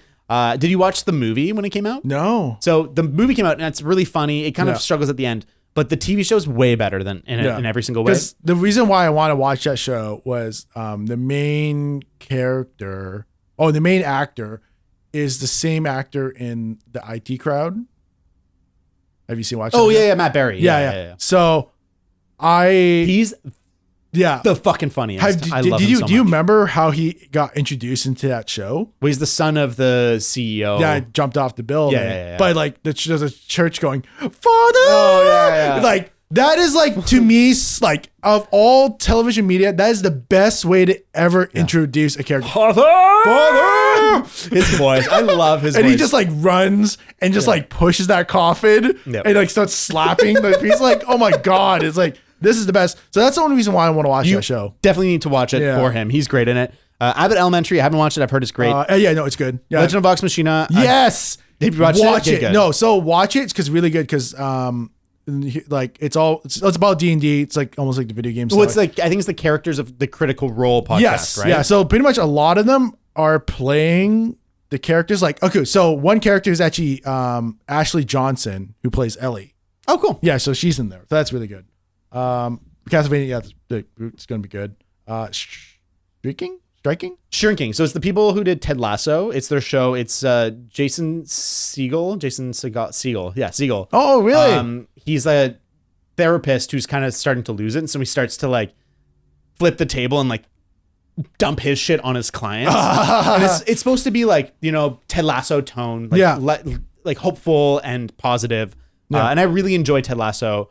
And I like when it kind of gets a little more into like real issues. Yeah. So I'm excited about that. And then Daisy Jones and the Six is basically the Fleetwood Mac show. So it's about like the real story of Fleetwood Mac. I don't think I've never really paid attention to Fleetwood Mac. It's a band and they basically all had sex with each other and hated each other. And it's drama city. Yeah. And then new adult there's lots of adult cartoons. Yeah, I'm looking at a list right now.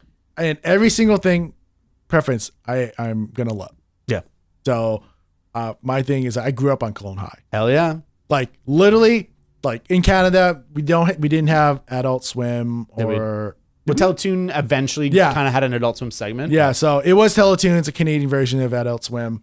Clone High was like when I was like 14, 15. I was like, pretty sweet. Yeah, it's like, oh, this is how like people should talk to each other. So it's probably like the wrong show that grew up on, but it was very interesting because like I sympathize with Abe. Oh, sure. Yeah. It was like, oh, I don't know how to talk to girls. I'm very excited for that. And I feel like that's a show that actually could be good on a revival. Yeah. Speaking of not that, Futurama. Yeah. I'm very excited about a revival. They've kind of varied in quality. Like even the movies that were part of the same era, the first couple movies were really good and they kind of just got shittier and shittier. Which movies? Bender's Big Score is the good one. That's a D&D one, right? Or is no, that's the one where he goes back in time and has to get it's like the heist one. I don't remember that. The D&D one's the Beast with a Billion Backs. No, that one's still pretty good. I can't remember what the whatever. The movies were okay. They were good and then they went to okay and then the extra season after that was fine. I hope that this season will be good, but I'm not super hopeful. The last episode made me cry.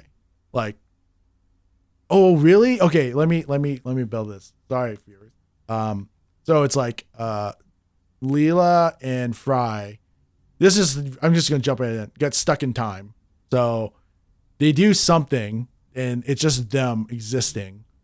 This is vaguely familiar. Yeah. In the time, and then basically enough, they just live the life out with each other, and everything else is frozen in time. So they go traveling around on oceans, like they're gonna walk on oceans to go from place to place and place, and then you can see that they lived the time skip in the old 60 or 70.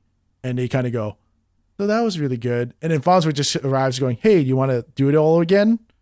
And rescues them from time. And it based enough, it was just like the most sweetest moment ever. I remember every time Jill and I watched that episode, I always give her a big hug. I'm like, if that happened to us, I'll be fine with it. Aw. Yeah. That's cute. I got to rewatch that episode. I do vaguely remember that. And then South Park is coming back. Have you watched any of like the specials that they did? Yeah, that was really good. There's some really good ones. Yeah, I would say that I really like how Matt and Trey kind of do South Park in a way, because I think the last special, people need to watch that because they need to realize that, yes, there's a lot of stupid people out there, but sometimes you kind of have to be empathetic because I think though worried that if they stop, that people are going to think they're dumb. Yeah. So I think you have to go empathy, understanding that if let's just say January 6th rioters, if everyone goes, I'm sorry, I was being really stupid, I would be okay. Like, it's fine. If only. But they just double down. Well, that's the problem. But I hear what you're saying. The empathy is important where you could allow people to admit mistakes. Yeah. And I think we are really struggling with forgiveness. Yeah. Where like if someone makes a mistake, they'll never ever live it down. And I'm like, I don't think that's right. A bad, because they're just going to, that's why we have such division nowadays. All right, we're gonna power through. I think that's it for TV shows. Yeah. So let's power through. I'm gonna open up the video game thing. We're gonna lightning around it. Yeah, lightning. I think it's been like we're not even gonna read everything. We're almost at 2 hours. This is our longest episode. Because we're gonna skip January. Scroll through if there's anything that you're excited about. Atomic Heart we already talked about. Yeah. PSVR 2 is coming out. I think that's gonna be cool. I don't play any VR games. Octopath Traveler 2, I'm very, very, very pumped about. I love HD2D remake. Like a Dragon Ishin. Have you? Yeah. Have you played the Yakuza series? Yeah, I have. Yeah, it's so good. I loved Yakuza Like a Dragon, whatever, 7. So you know what's awesome. let me quickly say something. I played Yakuza first, and then Jillian watched it because she lived there for a year. Based on that, she took over. And then I just watch her play. It's a cool game. Yeah. I'm a big fan. It's a really good cinematic game. If you like Japanese dramas, you're going to love it. Star Wars Jedi Survivor, I'm very pumped about. I think that's the best Star Wars game we've had in a while. The first one was. I don't think I've ever seen anything about it. So Jedi, what was it? Jedi, whatever the last one was. Fuck, what's it called? Fallen Order. Jedi Fallen Order. I haven't finished it yet. Oh, it's great. Well, but now I can because I have an Xbox controller, so I can play it. Nice. Other things this month is Bayonetta Origins, which looks kind of interesting, but it's not my thing. Why is it saying last? Oh no, that's PC. That's a PC. Yeah. And then I honestly until April, then Hogwarts Legacy. I thought that was February. For some reason. I'm literally scanning everything right now. Dead Island 2. Yeah, I'm excited. Really? Yeah, I like the first one. I don't love the open world one. What is that? Oh, Walking Dead. Who cares? Whatever. You guys know what I'm talking about. Second one looks cool. I haven't played the second one. The first one I did nothing for me. So I was waiting for the second one to Dying Light. I was waiting for the second one to be like $9. The second one, do you want to play it? Yeah. I think I have it on my Steam. No, I'll find. I'll figure it out. But yeah, so after that, there's Legend of Zelda. That's gonna be a big one. Yeah. Suicide Squad, which I'm very worried about. Street Fighter 6. Very pumped. Who cares? I care. Really? I love Street Fighter. Diablo 4. Diablo 3 killed it for me, man. Made me so unhappy. I hated Diablo 3. Diablo 2 was peak for me, and then 3 was when it just got weighed down by modern gaming things. Here's a weird thing. Because I played Diablo 1. Mm-hmm. I waited 7 years to play Diablo 2. Mm-hmm. I think Diablo 2 looked terrible. Yeah. Yeah, but it played real well. Yes. Diablo 3 was okay. I stopped when I was in heaven. I was like, I'm done. Sure.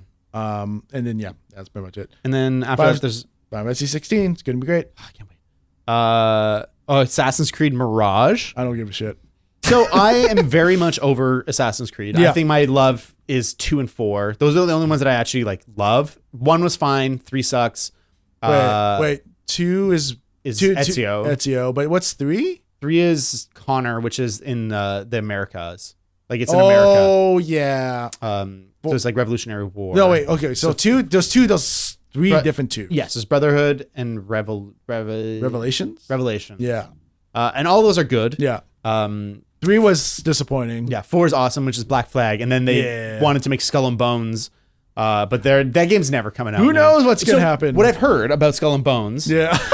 Oh my god. Why they haven't canceled it? Yeah. It's made by a Ubisoft Singapore studio. Yeah. And they got a big grant to make the game there. And so basically, if they don't make the game, they have to pay back all the grant money. And so they're kind of stuck. Like I think they want to cancel it, but they can't because they have to release this. Honest game. to God, just finish it and just put it out. It's gonna suck. Yeah. But it's too bad because when they announced it after Black Flag, it sounded like a fucking great idea. It's just been way too long. There's a million other good pirate games. Like Sea of Thieves exists.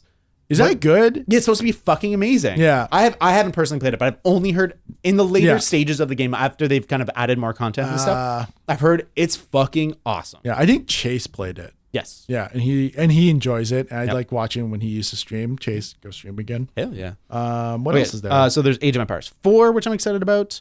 Yes, Age of Empires 4, yeah. Alan Wake 2. I haven't played Alan Wake 1. It's good. It's not the best Remedy game. I would rather have a Control 2.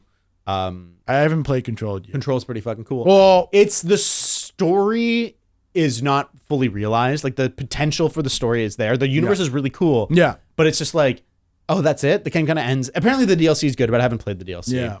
Arc 2. Armored Core 6 is pretty cool. So From Software, dude. Yeah, which is great. That's their origins, is making Armored Core games. I will be, I'm going to have to gatekeep a little bit because I played Armored Core since number 1. Hell yeah. But I stopped playing after 3. Oh, really? So the first game I ever got in Japan, I ever bought was Armored Core 4 because it came out first in Japan. Nice. Before it came out in America. And so I had made a trip to Japan and I picked it up. Yeah. And it was impossible to play because it was a menu-driven game. And actually, you know what? You know me kind of fun. What I would love to do if this podcast ever gets taken off is that we both make enough money that we can go take a trip to Japan together. That'd be sick. That'd be so much fun. Yeah. Go to a store. Yeah. So there's a new Avatar game, which looks pretty cool. Yeah. Baldur's Gate, which I'm excited about. Yeah. What else is really cool? Crash Team Rumble. Nope. Call of Duty was nope. New Dead Cells or Dead Cells add-on, which is the Return to Castlevania's DLC. I liked Dead Cells and I love Castlevania, so I'm excited about that. I'll take your word for it. Dune Spice Wars, so it's like a no, Dune. don't. That's bad. Oh, I'm really excited about the Ayuden Chronicles, which is basically like the spiritual successor to Suikoden. So it's like the Suikoden sort of feel. So that's JRPG. JRPG, it's HD 2D. It looks really, really good. Ooh. But it's also, this year we're getting the Suikoden 1 and 2 HD 2D remake. I think I should play that. You should, because it's not out yet, but it's the full 1 and 2. I don't know if they're selling them separate or not. Yeah. But it's that HD 2D style, like, Octopath Traveler. Well, speaking of Octopath Traveler. Yeah, Octopath Traveler 2. So that's one game. One of my favorite visual styles. Yeah. Man. It looks so good. It's one of those games that my wife Jillian jacked because I started playing. I'm like, oh, this is fun. And then she started playing, and I was like, well, I'm just not gonna. Even though it's like those multi ways you can play it again and again. Yeah. I just watched it. I was like, I'm just not gonna play it. I liked that game. I didn't live up to the hype for me. I think it's fine. The story didn't quite do it, but the visual style, stunning. Yeah. So there's all the Final Fantasy Pixel remasters are coming out. Front Mission 2 is coming out. Oh yeah, new Forza Motorsport, which is gonna be good. Homeworld 3. Ooh, yeah. Oh, that's to be announced. So, Hyper Light Breaker. Okay, so everyone's listening. All these games might not come out this year. So we're just looking at a list. No Man's Sky. Payday 3, sure. Oh, here's one game. Metal Slug Tactics. That's going to be interesting. Yeah. I like Metal Slug. I mean, I'm a big Neo Geo guy. Yeah. I've memorized the first 3 levels of Metal Slug. You should come over and play. I have 3 and 2. Yeah, here's the reason why I memorized Metal Slug 1 is because the arcade. Like every time my parents went to the mall, I would always go to the arcade and give me $5. Yeah. So I'd always play Metal Slug. Yeah. And then so I would just like memorize how to get past everything. That's awesome. Yeah, I really want to play with you then. Yeah. Oh, Stalker 2 looks really fucking good. I just hope it comes out this year. Yeah, it feels like it's far away. It looks really good. Yeah. Starfield. Are you excited about Starfield? That's like a big one we didn't talk about. No. I am very much over Bethesda games. I feel like it peaked with Oblivion and Fallout 3 for me. No, it peaked for me at Fallout 7. 76? No. Sorry. New Vegas. Fallout 4. 4, okay. Yeah. I think that's it. I don't know. I didn't like the base building stuff. I just loved everything about 3. The storyline became really if you like 3, do you like Vegas? Yeah, I love New Vegas. I think Vegas is better than 3. Yes and no. Really? It's better in terms of like story and ways you get involved. Yeah. But when I first played it, it was such a fucking mess that I still have that in my head. Like Bethesda games are always a mess. Yeah. But New Vegas was like a next level. That's an Obsidian game. Yeah. That's here's the reason why I like New Vegas better than 3 is that it's very, very reminiscent of how Fallout 1 and 2 for me. Like there's a lot more. Like, that's fair. There's a lot more things you can do. I think that's it for video games for me. Let's quick go through just the absolute biggest movies because we're at 2 hours. Are you excited about Indiana Jones? No. I am. What? Yeah, Kingdom of the Crystal Skull sucks, but the first 30 minutes were pretty good. No, it's really good. Like the first 30 minutes is great. But I think that this one looks like it could be pretty good. I mean, Crystal Skull trailers when they first came out, I thought it was going to be really good. I think this one looks like they have a vision for where they're going. We'll see. I'm not pumped that they're doing de-aged Harrison Ford for part of it. Is he de-aged? So for part of it. So there's old man Indiana Jones and then there's young man Indiana Jones. Boo. Scream 6, sure. I saw the trailer. It's actually not bad. Yeah, I'm sure it's going to be decent. Yeah. The Dungeons and Dragons movie. Have you watched the trailer for that? Yeah, I'm actually. Yeah. It could be good. It's. I think it'll land at the best a 7. I have a feeling it'll be like a 5.5, a 6. Kind of messy. But I got really excited because I saw Chris Pine doing the loot dance. I was like, but you know why I don't like that? Actually, no, wait. No, I take it back. I think the movie's going to be bad because Michelle Rodriguez. Yeah. She's, I wanted to love her, but she's just so typecast. Well, yeah, and she's done too many of the same types of roles. She's the female version of Vin Diesel for me. I mean, kind of. Yeah. Are they love interests in that movie? Fast and Furious? Yeah. Yes. Oh, no. Oh, yeah. We didn't talk about Spider-Man 2. That's not confirmed, I think, for this year, but I think... Spider-Man 2? Yeah. Like a Insomniac Spider-Man. So, like Spider-Man... I mean... I am very excited. I just replayed both of those. I haven't finished Miles Morales yet. I think Miles is better than the first one. Really? I love it so much more. I think it's tighter. The first one just has so many...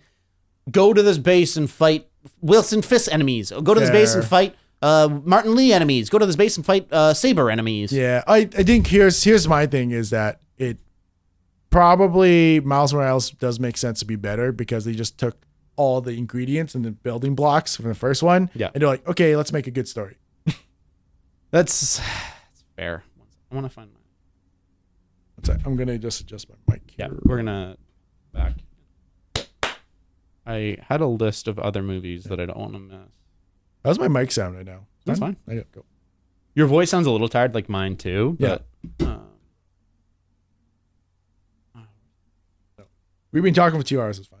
Yeah. No, we're. Ooh. Oh, here. Okay.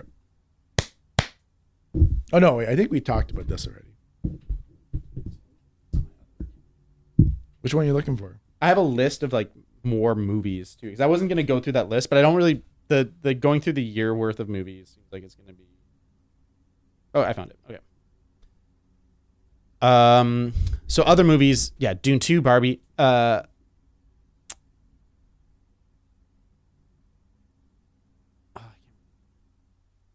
There's the new Christopher Nolan movie, Oppenheimer.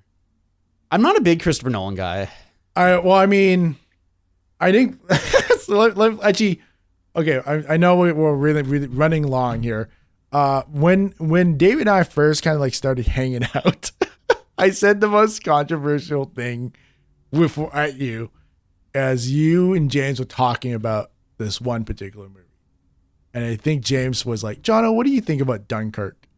And I said, "The movie sucked." Okay. Yep. And then you probably went off.